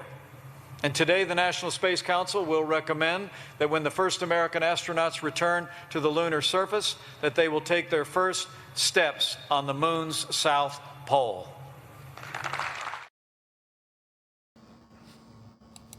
Just as the United... There you go. So, not quite JFK, but getting there. Now, the reaction, of course, ranged from excitement to concern. You could have guessed that. Some companies embraced the accelerated timeline, including people like Lockheed Martin. They are the prime contractor for the Orion capsule, by the way, and who have constantly been providing data back to NASA about how they can achieve this particular goal. An industry group, the Coalition for Deep Space Exploration, cautioned the bold plans must be matched by bold resources, made available in a consistent manner in order to assure successful execution. The next day, at the House Appropriations Committee, NASA Administrator, you can see him there, Jim Bridenstine, said the agency was carrying out a study on ways to accelerate work on the SLS. He also said it was a 45-day study. Now, this has probably been going for earlier than that, but they would actually talk about what they're going to be doing, what their architecture is, more importantly, what their budget is. One of the ways they're looking at speeding up, see, they're not just looking at other methods of getting there, but they're also looking at speeding up the SLS. One way they were looking of doing that was to eliminate what's called the green run. And essentially, down at Stennis Space Centre in Mississippi, they put the whole core stage and they fire it vertically with all 4 engines going. They're talking about not doing that to save something like about 6 months off the schedule. SLS is not scheduled to do what's called Exploration Mission 1 until probably 2021. It was supposed to go up next year, and that's what the big concern is. He cautioned, though, that it may not be possible to keep the first SLS launch on schedule for June 2020, even with those changes, but that they would lessen the severity of the additional delays. About the Vice President Pence call for human landing on the moon, he said the goal is very aggressive. That is an understatement. But I'm sure that Mike Pence would not have done that unilaterally without consulting NASA big time to really see whether 2024 was even remotely possible. This is a blast from the past, literally. This is what we mean by this green run. Back in 1967, the Saturn V was actually put into this stand, and you'll see the 5 engines all firing up. They want to do away with this particular test for SLS to speed it up. At a hearing on NASA's budget request, members of the House questioned why NASA should accelerate its plans to land humans on the moon. There was, of course, scepticism. Trouble is, this is a Trump idea, which means the Democrats are going to be naturally not very supportive. There was scepticism about this crash program that they're talking about. Again, Bridenstine said the agency was working on an amended budget request. Now, that should be due in the next couple of weeks, and that'll be really interesting. And what that will mean is perhaps using commercial launch vehicles, but also they need to develop a lunar lander. And Len was just telling me at the break that the Apollo lunar module took about, in real dollars, current dollars, about The lunar module program 25 billion. Today, in today's dollars, Yeah. it'll be about 25 billion. Yeah, so I hate to think what the new request will be, but it's going to be That's a jump. I understand. 69, Yeah, it was 2.3 billion. yep, yep. Okay, so there was other people want to get involved, like the advisory groups who want to have a role. They talk about the Red Team, about reviewing any proposals that NASA put up. Sometimes they have, more bodies and more groups looking at what NASA does than it's worthwhile. Sometimes it's almost analysis to paralysis at NASA. So another group overseeing, plans will just slow things up. This was the Exploration Mission 1 profile. It's quite complicated, but it required SLS to do it. SLS is running behind. SLS is the one on the left. And we know that the Delta Heavy cannot achieve the result. So it only leaves you with one other option, doesn't it? And that's the Falcon Heavy. The problem with the Falcon Heavy, as you can see here, they've got to have an adapter. They've got to do all the aerodynamics and all the rest of it. But there is a possibility that they could actually launch the Orion, the European Service Module, and the interim cryogenic upper stage to actually do the Apollo 8 style EM1 mission. It's going to be a tough one. Lunar exploration. In response, NASA, Jim Bridenstine said that he hoped to have in the next couple of weeks a revised budget, as I said before, and a plan. The plan will be coordinated, he said, within the administration, including the Office of Management and Budget, who does a lot of the overseeing of what NASA spends, before sending it to Congress. So he's trying to get broad appeal. In an earlier town hall meeting, he said that nothing is off the table. So commercial options to get to the moon are on the table. But he also assured them that, hey, don't worry, most of the work that NASA is doing is related to the SLS. Don't worry, the SLS is still part of the plan. In fact, NASA has said the SLS in the long term is the plan anyway of achieving deep space exploration, including the moon. But they're trying to accelerate it to get boots on the ground by 2024. Again, he's conscious of the cost, and he doesn't want to cannibalise other parts of NASA.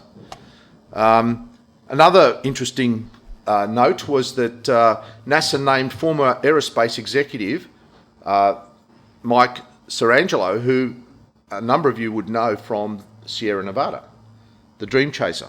So he's now going to lead this new directorate of getting them back to the moon. He's a good candidate, and he's a good man. He'll actually make some impact, I suspect. But the international partners, you know, the Russians, the Europeans, they don't know where they are in this. Very uncertain. So again, you know, do you really want to trust the Americans is really what's been going around for a while now. Many of the elements of the Lunar Gateway are likely to be delayed or not even needed. A lot of people have said that the Gateway is really a job for the boys, and certainly there are some real critics of that particular architecture, and they're really saying if the Chinese are going moon direct, why aren't we? So there's a real debate going on right at this minute. Okay, there's Mark Angelo. Jim Bridenstine said at the recent 35th Space Symposium that it would be a two-phase approach. They would initially develop only the essential capabilities for getting humans to the surface of the moon. After that, the focus would be long-term sustainability of human missions to the moon. So, get them by 2024, second term, Trump administration, and then after that you can start looking at staying there. All the elements of the earlier plan, like the Lunar Gateway and landers, would still be developed, but may be done on different schedules compared to the plan that called for human return by 2028. Bridenstine didn't give any costs, but said the agency was working on it, as we said before. Here we go. By direction of the President of the United States, the Vice President gave a speech at the National Space Council that I think was one of the most historic speeches in space history. He said, "The next American man and the first woman ever will be Americans on the surface of the moon within 5 years." That is an extreme declaration and a charge that we are going to live up to at NASA. Question is, and everybody here is interested, how are you going to do that? The plan is still the same, but those things that we were going to invest in 2025, 2026, 2027, we're going to move them up. Well, number one, we need to get EM1 off the ground in 2020, and we are committed to making that happen. Now, that's going to be a test of an uncrewed Orion crew capsule with a European service module around the moon. And then as soon as possible thereafter, we need to get EM2 off the ground with crew. And then what's next in the architecture? Well, we need to accelerate or keep moving forward very rapidly, as we have been, on what we call Gateway. The first elements of Gateway are focused exclusively on getting humans to the surface of the moon. We need that power and propulsion element. We need that habitation module. And ultimately, that's going to be our reusable command and service module to get humans to the surface of the moon as soon as possible. We're going to have a commercial partnership, a public-private partnership for an ascent module, for the transfer vehicle and the descent module, all of those elements that get humans to the surface of the moon in 2024. We've now divided it into two phases. The first phase is speed. We want to get those boots on the moon as soon as possible. We don't want to take away anything from getting those boots on the moon. Anything that is a distraction from making that happen, we're getting rid of. And when we do CLPS, the Commercial Lunar Payload Services, which was one of my first initiatives as the NASA administrator, we're going to put small payloads on the surface of the moon by buying access commercially. We are organizing NASA in order to achieve humans to the surface of the moon as soon as possible. Phase 2, sustainability by 2028.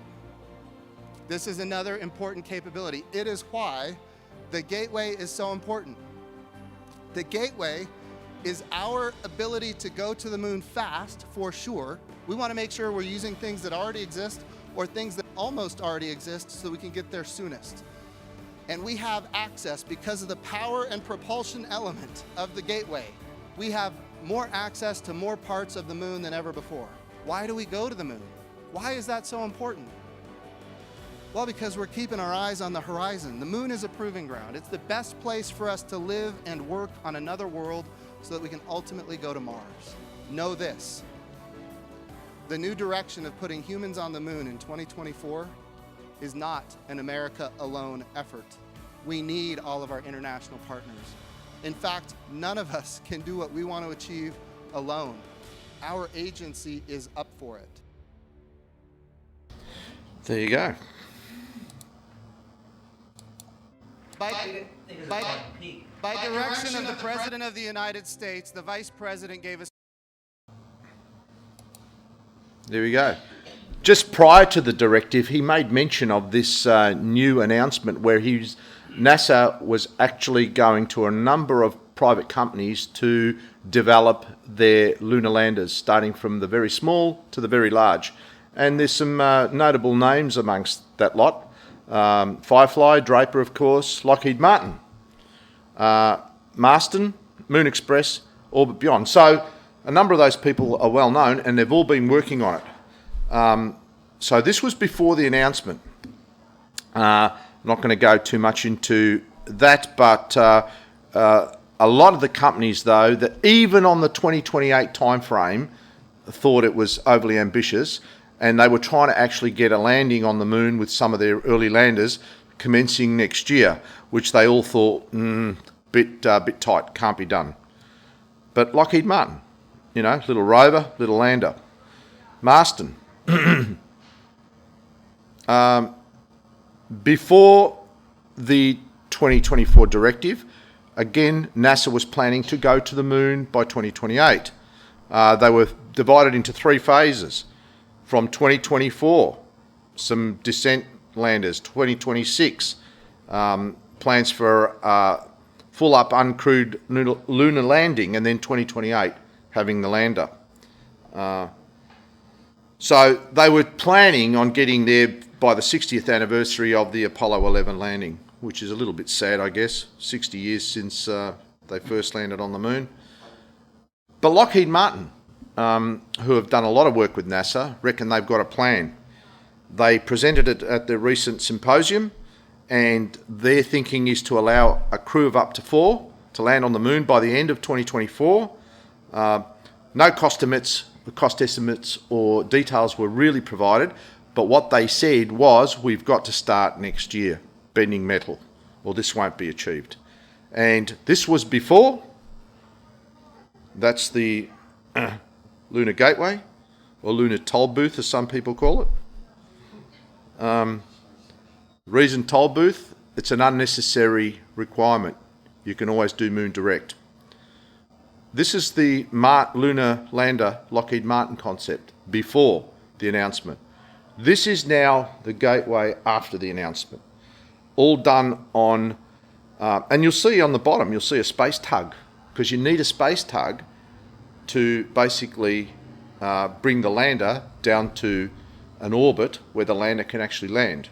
And of course, they've got their, mini lander, the fast track version of it, again derived from Orion type componentry.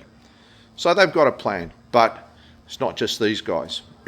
Blue Origin will be in the mix, and a few others will be as well. So that was the big news for the month. Other little news, we had commercial resupply. We had a recent launch of the Cygnus, but notably it was named after Roger Chaffee, who, if you know your history, he was one of the astronauts who died with Gus Grissom and Ed White on the Apollo 1 pad fire in 1967. And again, it's a tradition that that Northrop Grumman are continuing, but prior to that it was Orbital ATK, which Northrop Grumman took over, and before that was Orbital Sciences. And there's Roger Chaffee. That was launched recently from Wallops Island in Virginia on an Antares rocket using Russian engines, but it actually got to the station and they docked to it not so long ago. There it is. There's the docking, and so that was an interesting one. Now, commercial crew. let's slowly go through this one. That was the big news too. The two commercial crew companies are Boeing, the CST-100 or Starliner on the left, and we have Dragon, manned Dragon from SpaceX. Boeing. The timeline looks something like this. August, they just had a delay, and they are now going to launch in August. The pad abort test, no idea. Was talked about May, but we don't know. And the first crewed flight, probably the end of 2019. It looks like they probably won't get there this year. Okay. Boeing, incidentally, because of the risk of commercial crew not getting to the station in time and resupplying the station with astronauts, the Americans have had to still hedge their bets with buying Russian seats, which they pay $80 million per seat, and they have to extend that. But what NASA has also done is extended the crew time on the space station to minimise the amount of rotations, of re-augmenting the station. There it is. But we go to SpaceX. This was, up until a few days ago, the schedule. We had a very successful DM1 or Demonstration Mission 1 to the ISS. In June they were going to do a launch, an in-flight abort actually. They were gearing up, getting ready for that. And then in September they were going to launch men to the space station. Great news, except a few days ago, when the first reports came out, the actual SpaceX's Crew Dragon capsule, the DM1 capsule, which was used, suffered what they called an anomaly. The anomaly basically is it blew up. Not much of an anomaly really. It was quite serious. The news has been coming out over the last few days. This only happened about 2 days ago. But there were large plumes of smoke emanating from the area.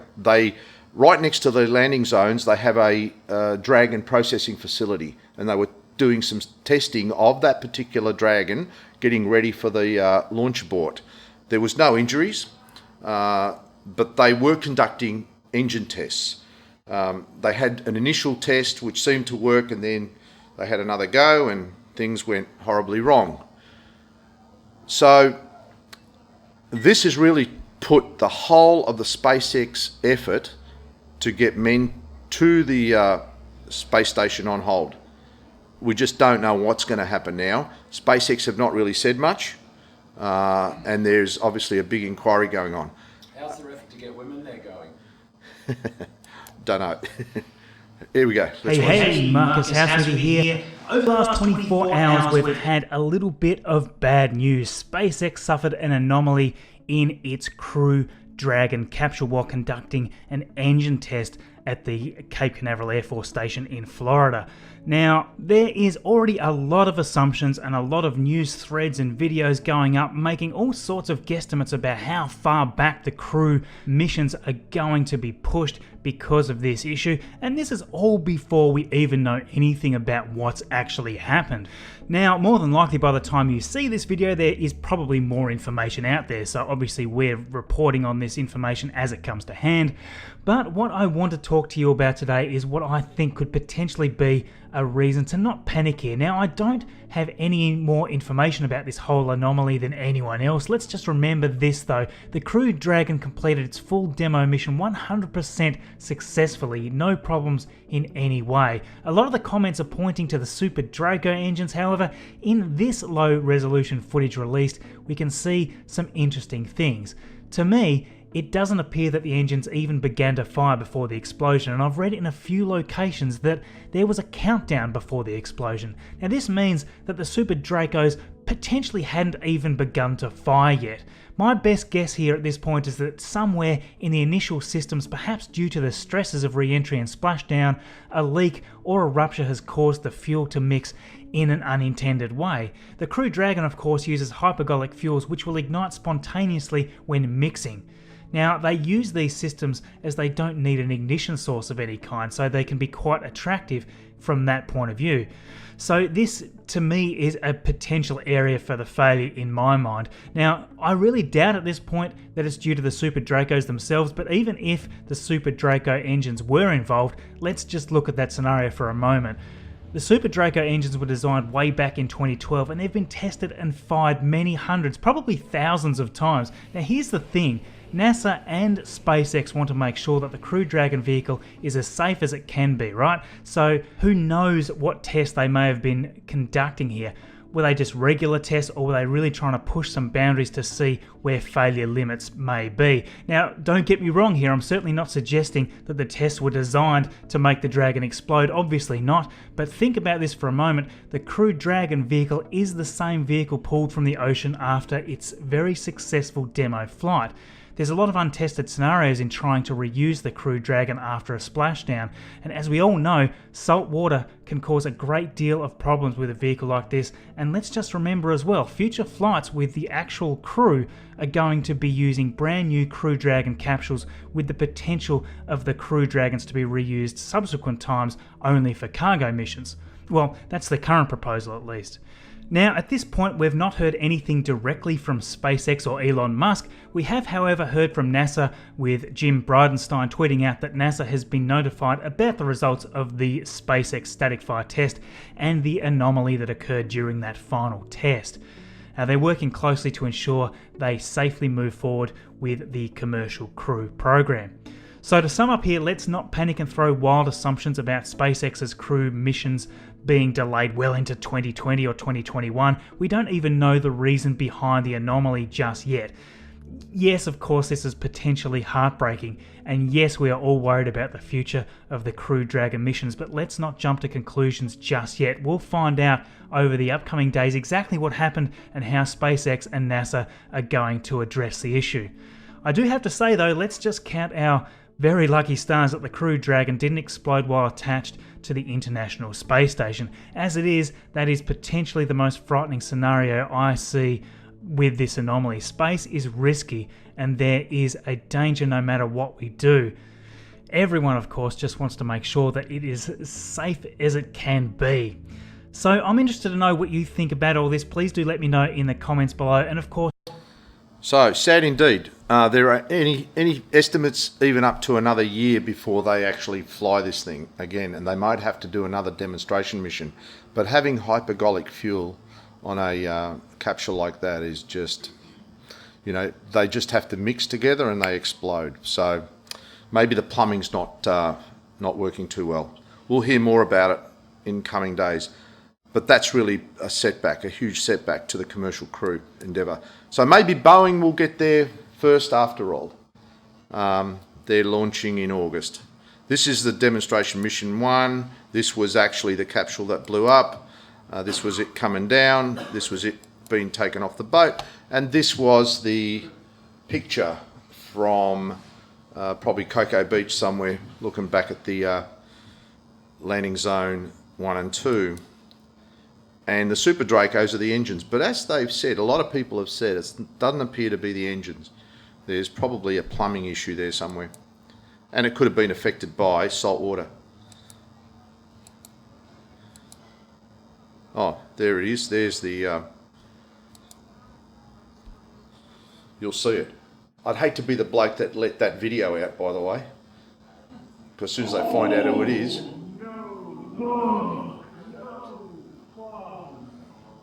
a few little expletives there, but hey. So there you go. And these are the two guys that would have been going up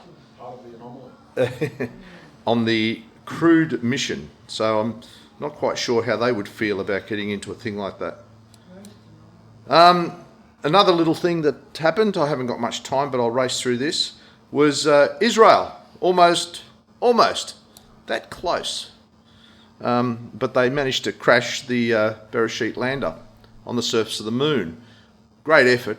They did a beautiful job getting there, but at the very last minute, apparently they were trying...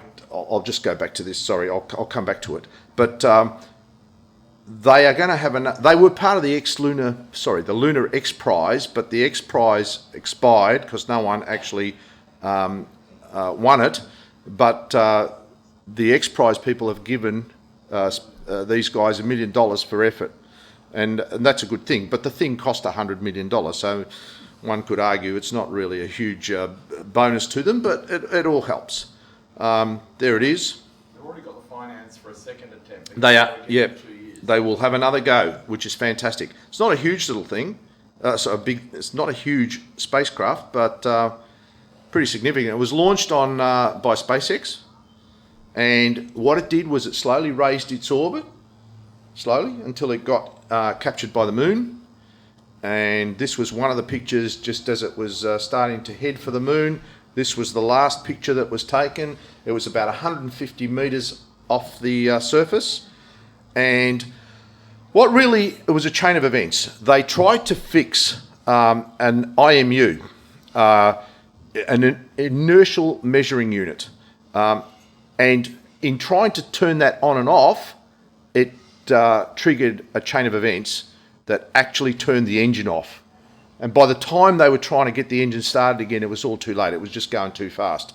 So it crashed into the lunar surface. But I got to tell you, great effort. So, you know, I tip my hat to them. Hopefully in a couple of years' time, they'll be successful, which is fantastic. Now we talk a little bit about SpaceX, because there was some good bits. We actually had a Falcon Heavy go up. And to me, it wasn't as thrilling as the first time. The first time is always the most thrilling, but... You say go up, you mean launch? Launched. Yeah, let's... Not quite like the Anomaly, thank God for that.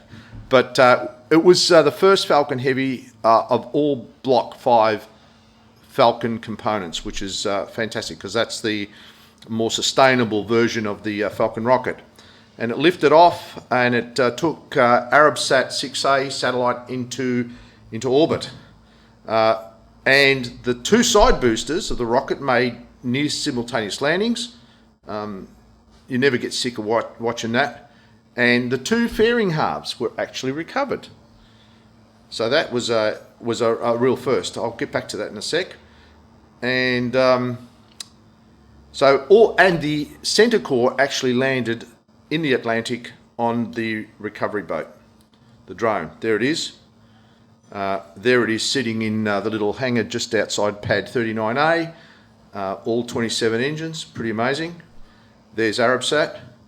There it is launching. Nice picture. There it is again. And there are the two side boosters landing at landing zone 1 and 2.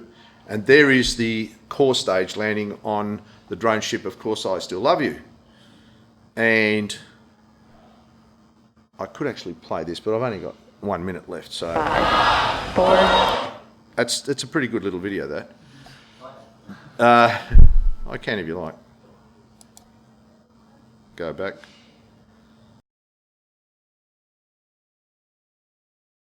Yeah. 5, 4, 3, 2, 1. 0. Ignition. Liftoff.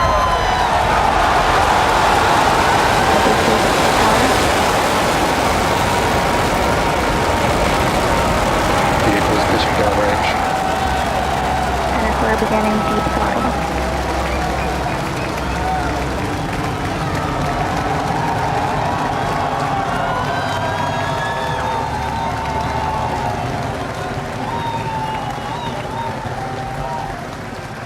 Under the power of 5.1 million pounds of thrust, Falcon Heavy is headed to space. Pico. Booster separation confirmed. Successful separation, if you can hear me over the cheering. Side boosters now beginning a flip to begin returning back to Cape Canaveral. Miko. Main engine cut off, center core shut Stage down. separation confirmed.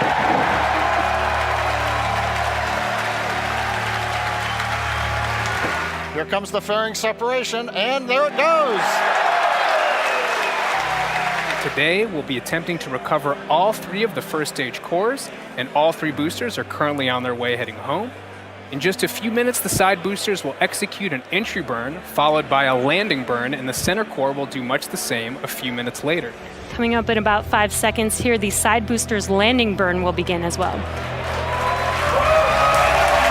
booster landing burn has started.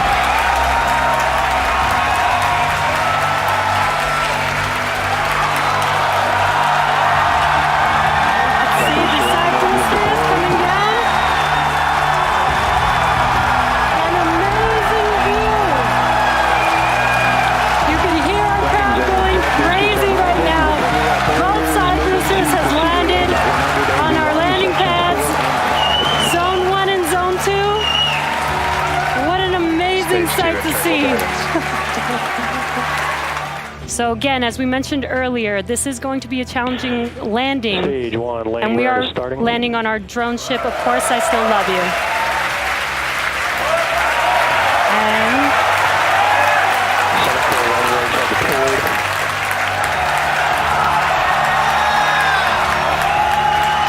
looks like we lost the live view. It sounds like we landed the center core on our drone ship, but we have landed the center core for the first time on our drone ship, Of Course I Still Love You. For the first time, we've landed all 3 boosters for Falcon Heavy. What an amazing day.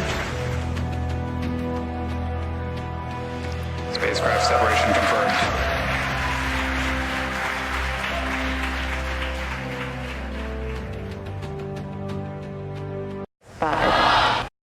Not a bad effort.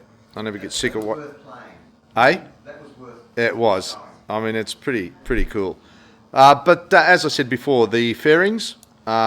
This is what sort of experimental fairings coming in look like. They were going to be captured by a thing called Mr. Stephen with a big net, but it looks like they've dumped that idea.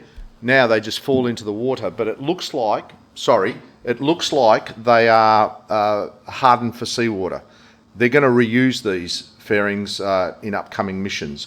By the way, those 2 core side boosters that landed, they'll be reusing that on the next Falcon Heavy launch. So, for the US Air Force, mind you, that'll be interesting. There's Arabsat. Now, the thing with the booster, though, the center core of the rocket successfully landed. We saw that. Rough seas, however, kept workers from boarding the ship to secure it in the heavy seas. And the booster ultimately was unable to remain upright. So it basically tipped over. So they actually said the lost booster won't affect the next Falcon Heavy launches, but they were planning on reusing the booster for some other purpose. We'll see this in a minute. The drone ship returned to port, and observers noted that only the lower half of the booster was lying on the side of the deck, so they lost the top half. The Octo Grabber can't be used because the Falcon Heavy Block 5 has a core, the Falcon Heavy core version has a different configuration at the bottom. I suspect they will get an Octo Grabber after this to actually be able to grab it so they don't lose the booster. And there it is coming into port. There it is, the top bit clearly missing, and there it is. Apparently Elon Musk said that the engines were possibly reusable. I'm going to finish SpaceX. They're raising $500 million for their satellites, but more importantly, to develop their Starship. NASA, by the way, recently awarded SpaceX the contract for what's called the Asteroid Redirect Test Mission. Essentially, they're going to try to get 2 asteroids that orbit each other, and they're going to hit them with things and just see if they can knock them out of orbit and whatever. It's not the Asteroid Redirect mission. It's a completely separate mission. This is DART. Sorry. Asteroid, No, it's the DART mission. Sorry, Double Asteroid Redirection Test, or DART. Yes, redirect. So keep an eye out for this one. I'm sure Andrew will talk about it at some point. I'm going to finish this very quickly. This was the hopper. I'll just get to the pictures. A wind came along and blew the top off it, so they decided to just run with the bottom bit. They had a Raptor engine in it, and there it is venting some gas, and they actually tested the thing. They fired this thing about a week and a half ago, 2 weeks ago.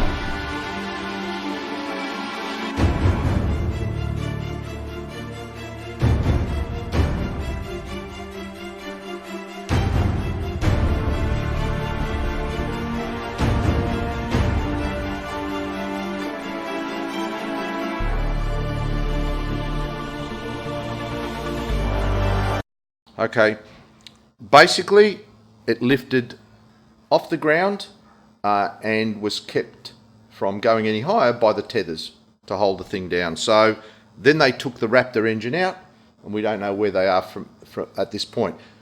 The bet is that they're seeing what effect the test had on the engine, but when they come back, they'll bring another 2 with them. So they'll put the 3 Raptor engines inside that hopper and then start seriously flying it. And you can see you've got the hopper on the left, the Starship, which incidentally they're building. This was in March. This is what the place looks like now.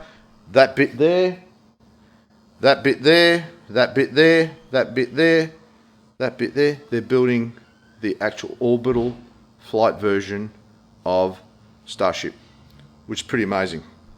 And this area here, the other day I saw a picture of it, had all reinforcing steel in it because they're ready to pour a slab, and they're probably going to build a big factory there.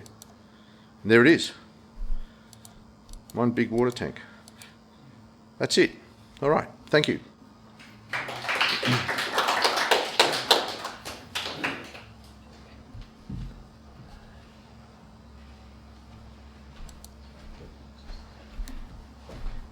Yours. Thanks, Angelo.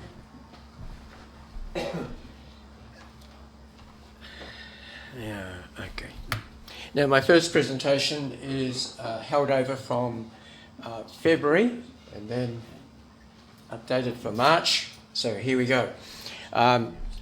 In the previous presentation, in February, I went through the recently completed missions and then the current missions that are in space or on planets.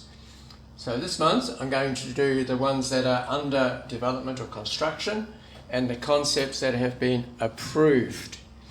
Now there's lots of things that are way short of being approved, which I'm not going to address tonight.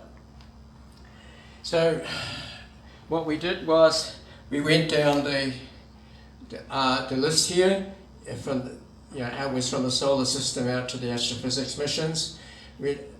February I did the recent and the current missions, and tonight we're going to do the near future missions and then the more far future missions. Okay. So here are some of the missions that are due to be launched, and these are the latest launch dates that I've been able to find for it. And we have missions that are ready to go starting next year in 2020 with Solar Orbiter, which by the way is I don't think it's quite arrived at Kourou yet, but it's been done. The assembly tests and all have been done in Europe. Okay, so Solar Orbiter launched 2020 February, and it's going to go fairly close to the Sun after Venus and Earth gravity assists. Like most interplanetary missions these days, there's gravity assists involved. So that's in the clean room. Solar Orbiter being assembled there. It has different instrumentations from the Parker Solar Probe. The flybys will crank the orbit up to about 30 degrees inclination from the plane of the ecliptic. The plane of the ecliptic being the plane in which the Earth and most of the planets orbit in. The perihelion will be about 60 solar radii that's about 0.28 of an astronomical unit, and that'll be the closest that anything's ever come to the Sun. Nothing's planned in the near future for Mercury or Venus, other than those gravity assists that we'll be mentioning. Now, for the Moon, coming up is Chang'e 5 and Lunar Flashlight. Now, Chang'e 5, middle of next year, and it's scheduled at the moment to land in the Rumka region of the Moon, and it's to be a sample return mission. And you can see here an artist's impression of the liftoff as we head off back with the sample canister back towards the Earth. Lunar Flashlight will be an orbiter mission, but it will shine a laser down into some of the shadowed craters of the Moon, particularly at the North and South Pole, and look for water by the way that the laser light reflects off it. So it's like a little flashlight shining down into the thing, like that laser down there. All right. And the launch date, of course, depends on when EM1 gets launched, because it's one of the payloads on the Exploration Mission 1 that Angelo's just been talking about. So, yeah, maybe not 2020. We'll see. Now, for Mars, coming up, we've got Mars 2020 and ExoMars rover, and both of these are under construction.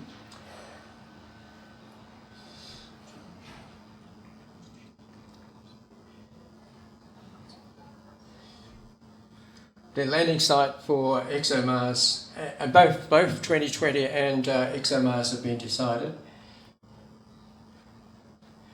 They named the rover the Rosalind Franklin. That's the European Space Agency mission. And that's in keeping with the ESA tradition of naming many of their missions after European scientists. Now, solar system bodies. The asteroids and comets and things like, and dwarf planets. So those missions are set to go, and the first away will be the DART mission to the binary asteroid Didymos, and unofficially the satellite of Didymos is called Didymoon. It doesn't have another name officially. And so these objects are in an orbit of 770 days, and this will give you an idea of how we're going to get out there.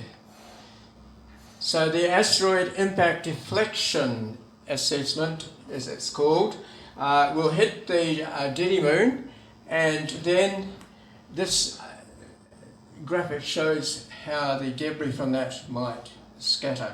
The dates are down there. Now, the idea of hitting the Moon, which is this object here, is if you just go wham into the asteroid, the effect on its orbit around the Sun is negligible. You wouldn't even notice it. A few millimeters per year change in orbit. But if you hit the Moon, then its orbital period around the asteroid is quite significant and easily measurable. You can measure the period of a moon around there to milliseconds, and that's the sort of change that will be made in the orbit of the moon. So this moon will change in its period of the orbit just by a fraction of a second, and that will be measurable, and so we'll be able to tell what effect the impact has. Then, coming up about 2 years later will be HERA, the European Space Agency mission, and it's going to look at the Didymoon and see what effect did DART have on it. And it'll have the usual multispectral scanners and so on, so to find out, okay, from Earth tracking, by the way, the tracking of the Didymoon and its orbital change in period change will be done from the Earth, just observing from the Earth. So the idea of HERA is to do these spectral analysis of the material exposed by this impact, so we'll find out more about what asteroids are made of.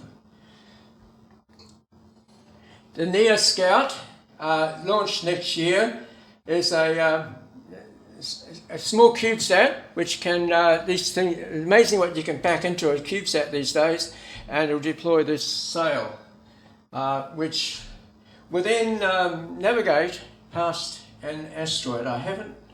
Can't remember having heard which asteroid it will be. Now, Destiny. You can see they're getting rather bit of a stretch, some of these acronyms that they're coming up with these days. But it's going to go past the asteroid Python, and it's the mother of the Gemini meteor showers that we see. And this is a JAXA mission. Okay, and again, it's due to launch next year. Lucy, in the sky with diamonds, will fly by 6 Trojan asteroids and 1 main belt asteroid. And after the main mission's over, extension missions are possible because it will continue in this orbit to go between these lot of Trojans over here and this lot of Trojans over here. Trojans, by the way, are asteroids which are in the same orbit as Jupiter and held by Jupiter gravity to be 60 degrees ahead of or 60 degrees behind the orbit of Jupiter, the planet Jupiter, held by Jupiter's gravity. And so the asteroids that will be passing by have all got names, but the main belt asteroid is called it's called Donald Johanson, after the discoverer of the Lucy fossil in Tanzania. My memory's going. Okay, anyway, it's quite an interesting story linked to that, and I did that on the space show about 2 years ago when it was announced, so you can look that up. Psyche is the name of the asteroid and the name of the mission, and this is a metal asteroid, very rich in metal. Most of the asteroids are carbonaceous or stony, and this one is a metal one. It's the biggest and best known metal asteroid, so that's going to launch in 2022. Because it's a fair way out, the solar panels need to be pretty large because you're a long way from the sun. Inspire, the launch date of that's been changing a bit, but these are basically CubeSat type things, small satellites, and they can be made to orbit the moon with asteroids, comets, Venus, and the initial mission will be to simply make them go past the moon and into escape trajectory. The launch date of this one keeps changing. So now out to Jupiter, and we've got under construction JUICE and Europa Clipper. Sorry. Now the JUICE mission is the European Space Agency mission. By the way, you reckon I've been able to pull out quite often the logo for it, and that's the ESA logo behind there.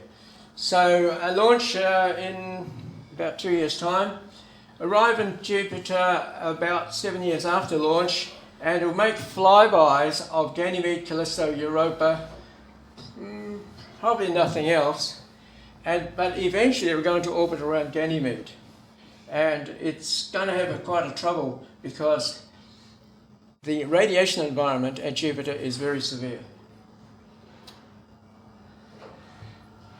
And why is it so big? Well, those panels should still be producing 640 watts at the end of the mission, which is enough to power the spacecraft and run the transmitter given today's electronics. I won't go through all the instrumentation that's aboard it, but note there's a magnetometer boom here, quite a long boom, and with a magnetometer at the end to measure the magnetic fields. Clipper. Sometime in the 2020s, again, this is basically the only mission of the SLS that's been sort of written down firmly, except for the lunar missions. And so if the SLS goes ahead, and Angelo seems to think it will. I don't think it's on SLS anymore. I think they've taken it off. Taking it off? Okay, so the launch date, who knows then. But it's going to go into orbit around Jupiter, but make multiple flybys of Europa in order to measure the plumes, if there are any. It's a bit doubtful whether there are any, but the evidence is mounting that there is. And also to these antennae and so on here are designed to pick up electric fields, and the electric and magnetic fields will change depending on what's underneath the ice, whether it's salty water or fresh water, how deep it is and so on. So that's the idea of it. You can't go into orbit around Europa easily because of the radiation environment. Ganymede's further out than Europa is, so therefore it's less of a problem. But to go into orbit around Europa, you'd die very quickly with a spacecraft. Okay, now exoplanets.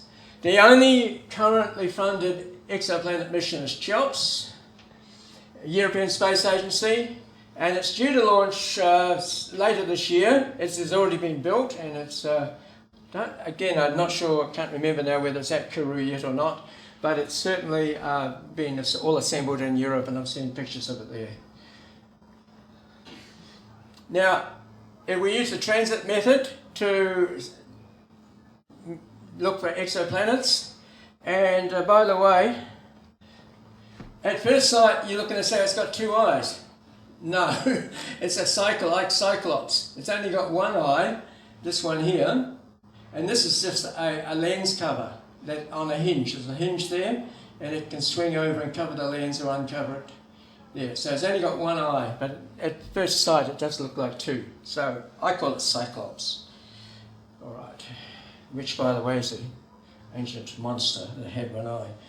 Now, let's see if I can go forward. Now, in astrophysics and astronomy, we've got Euclid, James Webb, SPERIX and WFIRST pretty much under construction or nearly finished. And Euclid's been done with the European Space Agency, along with the Jet Propulsion Laboratory. It's going to launch next year, and it's looking for dark matter and dark energy, the two big mysterious parts of our universe that we don't know what it is. So it's an infrared telescope. The aperture is about 1.2 meters in diameter, which is quite a size for an infrared telescope. And obviously it's hiding behind the solar panels. And so on the left-hand side there you've got the solar panels, and the telescope itself is hiding in the shade in order to preserve the cryogenic cooling. And by the way, it'll be an Earth orbit, this one. So it has to be shaded from the heat from the Earth as well. James Webb. Well, as I said there, it survived many, many attempts to cancel it. And it's had many technical and financial hurdles. And the launch has been delayed, most notably during recently when it's been set back a couple of years. So it's now set for 2021 on an Ariane 5, and who knows whether it will meet that target or not. Okay, now this is the actual sun shield. The telescope itself, well, that sticks up out of this hole here and sticks way up over here. So it gives you an idea. At least look at the people down here and you get an idea of the size of this thing. It's massive. And well, yeah, my little comment at the bottom, you can take it as it is. SPERIX. Again, read the acronym. They're getting hard for acronyms. Okay, 2023's launched a 2-year mission, and because it's operating in near infrared, it'll need to be cooled, hence the sunshade.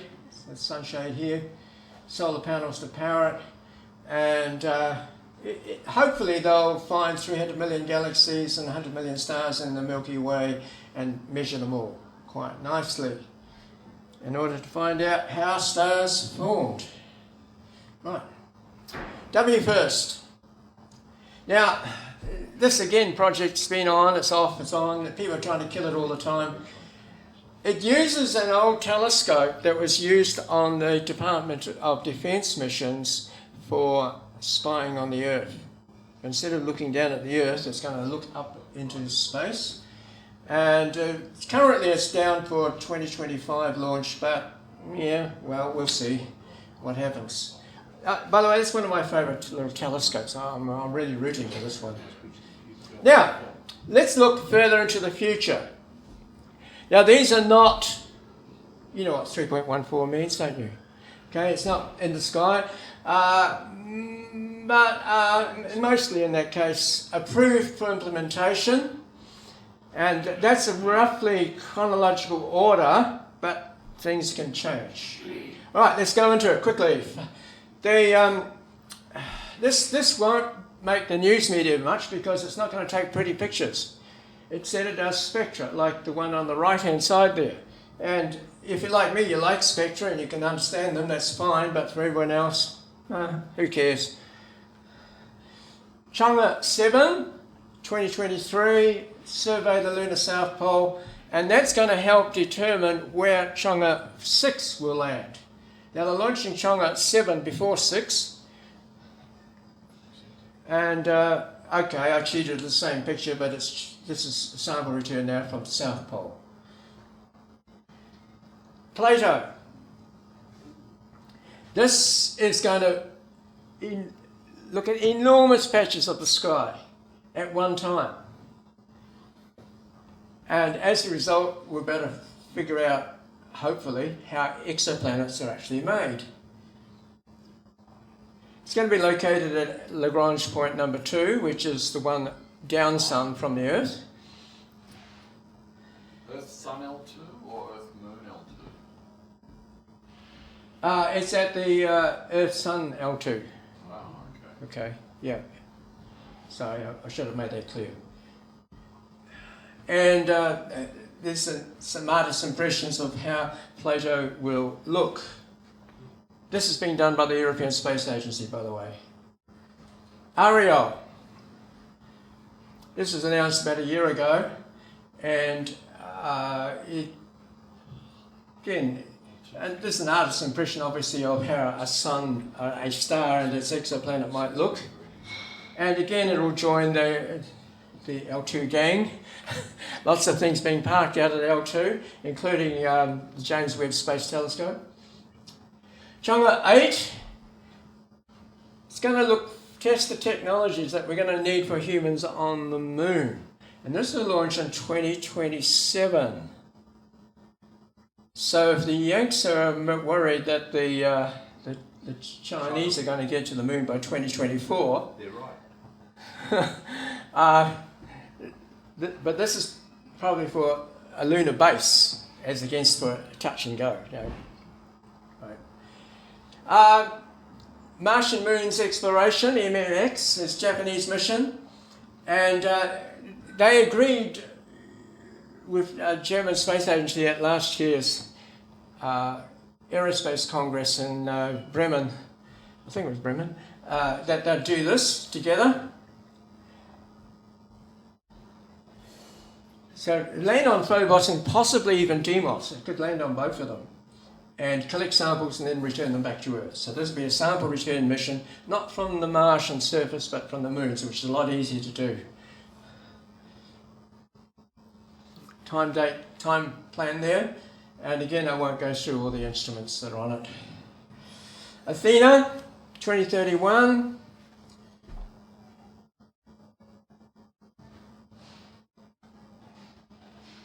Mars sample return. There's no official date set for this. However,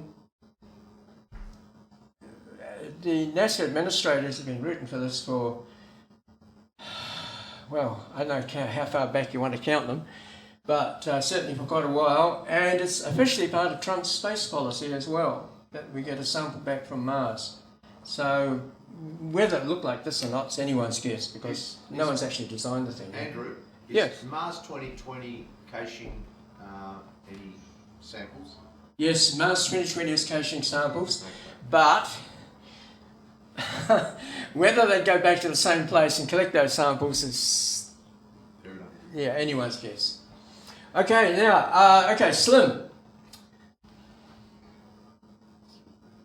Now, it's probably going to launch in 2021, March, along with another mission. And the idea is to test pinpoint landings. But when I read what they mean by pinpoint landing, I see that they say within 100 meters. Well, the idea is that they wanted to land near those holes in the moon, you know, the lava tube vents and so on, and you know, get close enough that they see what it is, or land close enough to some of the hills there in order to be able to do analysis of what's in them. So if you're only landing 100 meters away, yeah. So anyway, this is a Japanese mission, so we'll probably go. So this is the one that would go with Slim.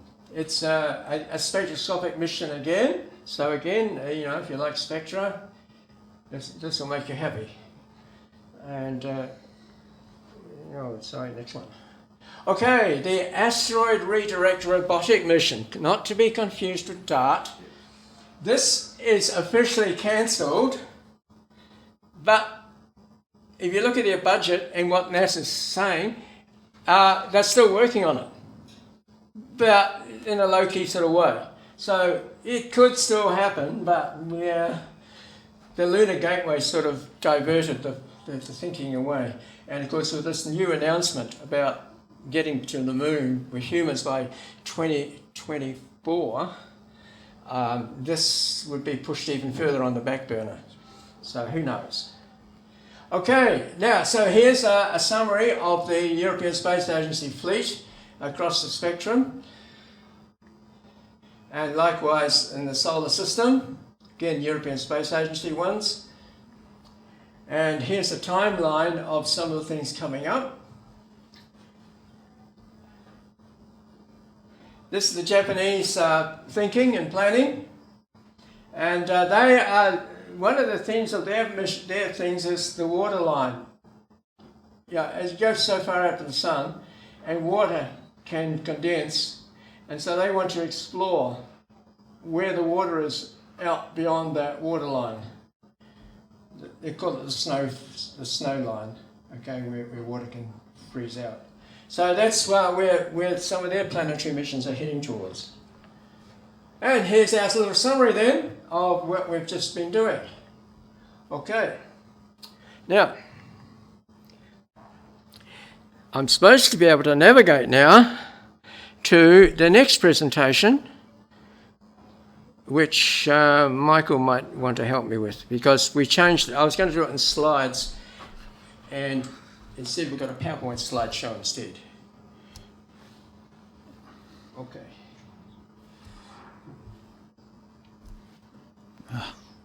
Yeah. That might be the phone.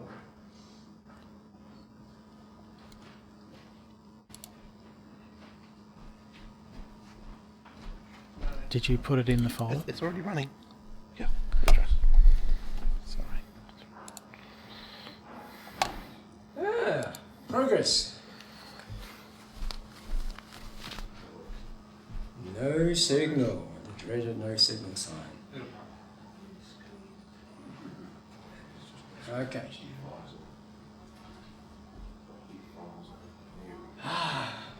Right, so what I'm going to do now is run through some of the things that have been happening in the last month or so, and quickly wish through these. Right, the really exciting one, which I watched sort of live on streaming TV from Japan, was the coming in close and dropping an explosive down, not onto the surface, an explosive near the surface, and then that explosive fired a projectile into the asteroid Ryugu, and meanwhile the little lander, the Hayabusa, scuttled around the back of the thing, and they left a little little camera to photograph what was happening. All right, so here's basically what happened. I'll use the pointer. Here's the asteroid Ryugu. we came in close, as shown in the previous thing, to there. Then it dropped separated the the decam, fired this projectile into this thing, and then it scooted around the back here while the projectile hit, and then it came around the front again and went back to the home plate 20 kilometres away. We won't know for a little while yet what exactly happened, because the resolution at 20 kilometres out isn't enough to show what happened, so they're going to come in again and collect a sample in. So when they do that, then we'll know in more detail what happened. However, the decam did work. All right, that's where the touchdown was, so the explosion down here, and they don't know how big the crater is. It's not that big, but it's in that area there. And as far as we know, it's just right there. Okay. An artist's impression before the mission of what Hayabusa looked like as it approached Ryugu, and then after now we can rewrite the picture. So the same artist has redone his painting, and that's what it now looks like. And likewise, the touchdown. Beforehand, they thought it would be lots of things, a bit like the Shirayuma of Gerasimenko comet was like, or like Itakawa was like. But, so that's what they expected, but that's what it actually is like. Yeah. Yeah. So, but they think they got a sample from that touchdown. All right, an artist's impression now of the OSIRIS-REx mission, the American mission, approaching the asteroid Bennu. And there was recently, just a few days ago, published in astronomy, so in the Nature, journal Nature, the astronomy section of it, a whole lot of papers about the Bennu and what they found out. And some nice close-up pictures.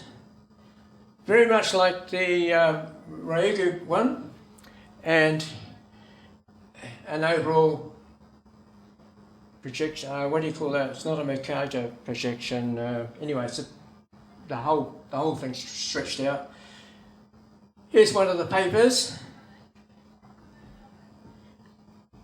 and you can get an idea of how many people are involved in writing these papers these days. It's not just like one guy who sits down and writes the paper.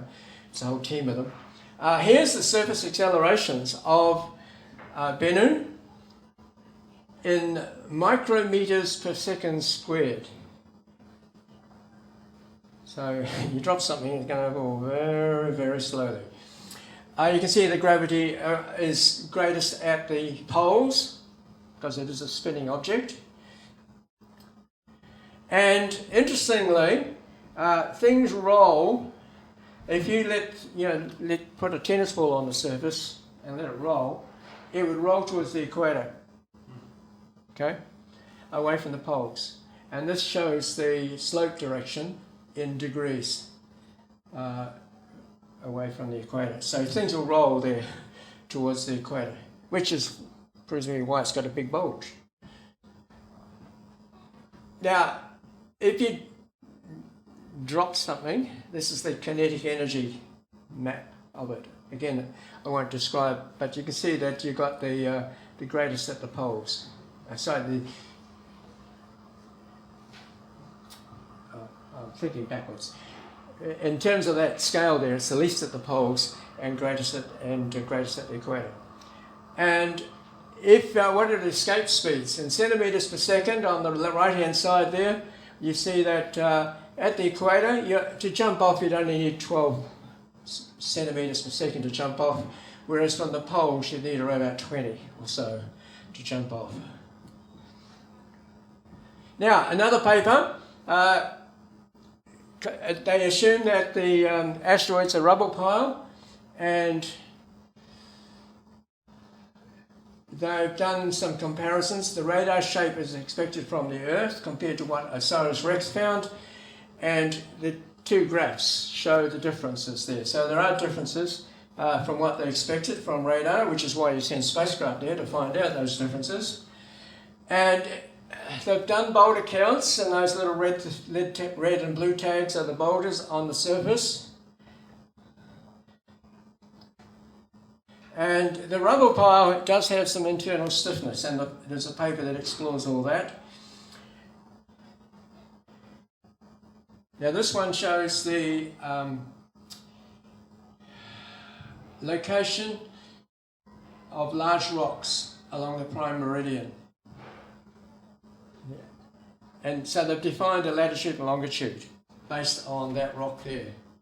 Okay, so latitude and longitude from that. So you have to find somewhere on the surface to start your Greenwich. So that's the equivalent of Greenwich in London on Bennu from that point. So if you want to measure it from there, find that rock and go from there. There's also interesting things here about the changes in the distribution of the rocks. See these rocks here are distributed, and there's more at different latitudes. There's changes that are at say 10 to 20 degrees latitude as against at further away, and basically it's meaning that the rocks are tending to fall towards the equator. Now, this is a look at the Mars, the ExoMars mission, the TGO, the mission that the European Space Agency mission that's in an orbit around Mars, and the colour surface and stereo imaging system. They've published some results of that, including the InSight landing marks there.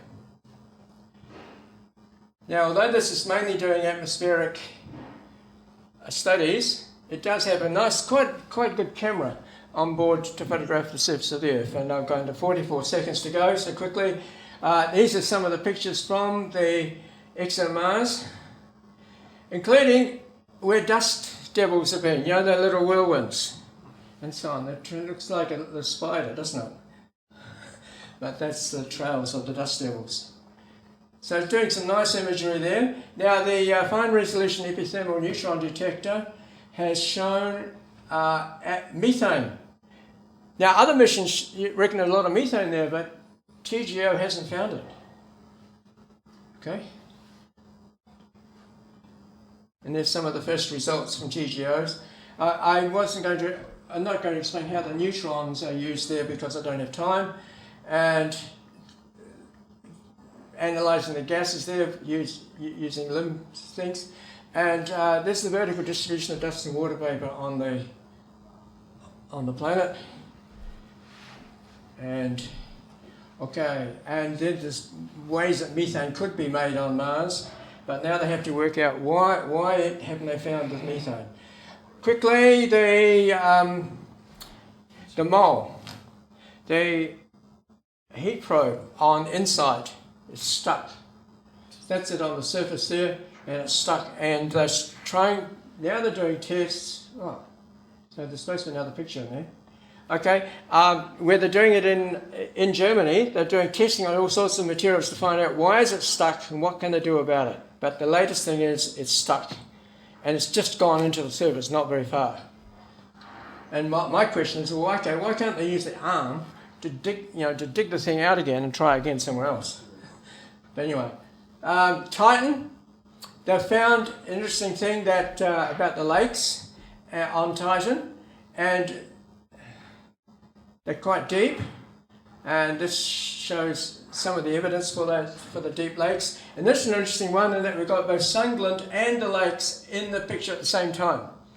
Previously, they photographed the infrared cameras.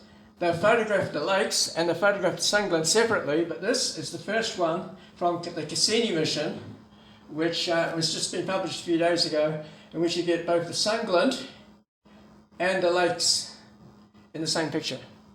So that's pretty amazing. All right. Juno. Yeah, wouldn't it be nice? Anyway, and Curiosity has photographed an eclipse of the sun, partial eclipse obviously, of the moon. I think it was Deimos going past. No, it's Phobos, sorry. And look at this. See the shadowing? That's the eclipse passing the lander. Okay. Right. And our last picture to finish up.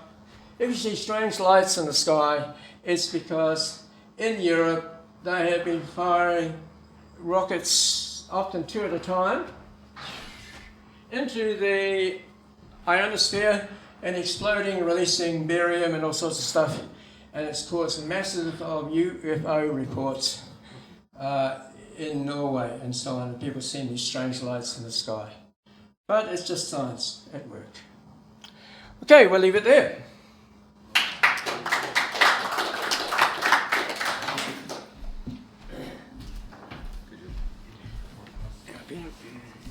Well, thank you, Andrew, and thank you, all the speakers, Angelo and everybody else. Thank you very much. That's the end of the meeting tonight. Thank you for coming out.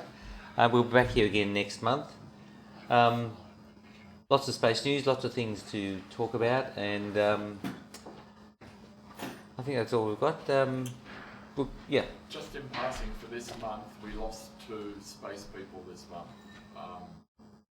Owen Grazia from the Skylab. Yep. And Jerry Cobb, one of the Mercury 13.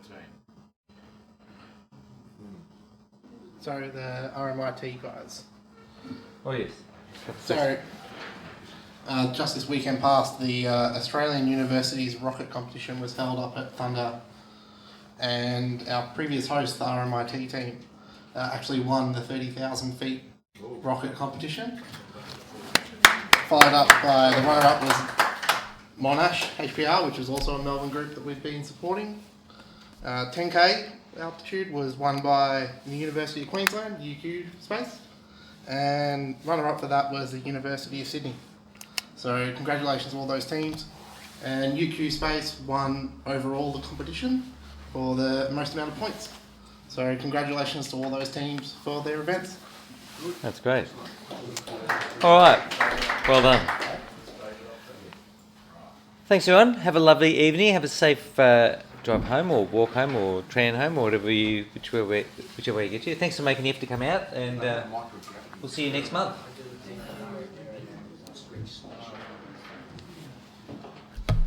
Oh dear.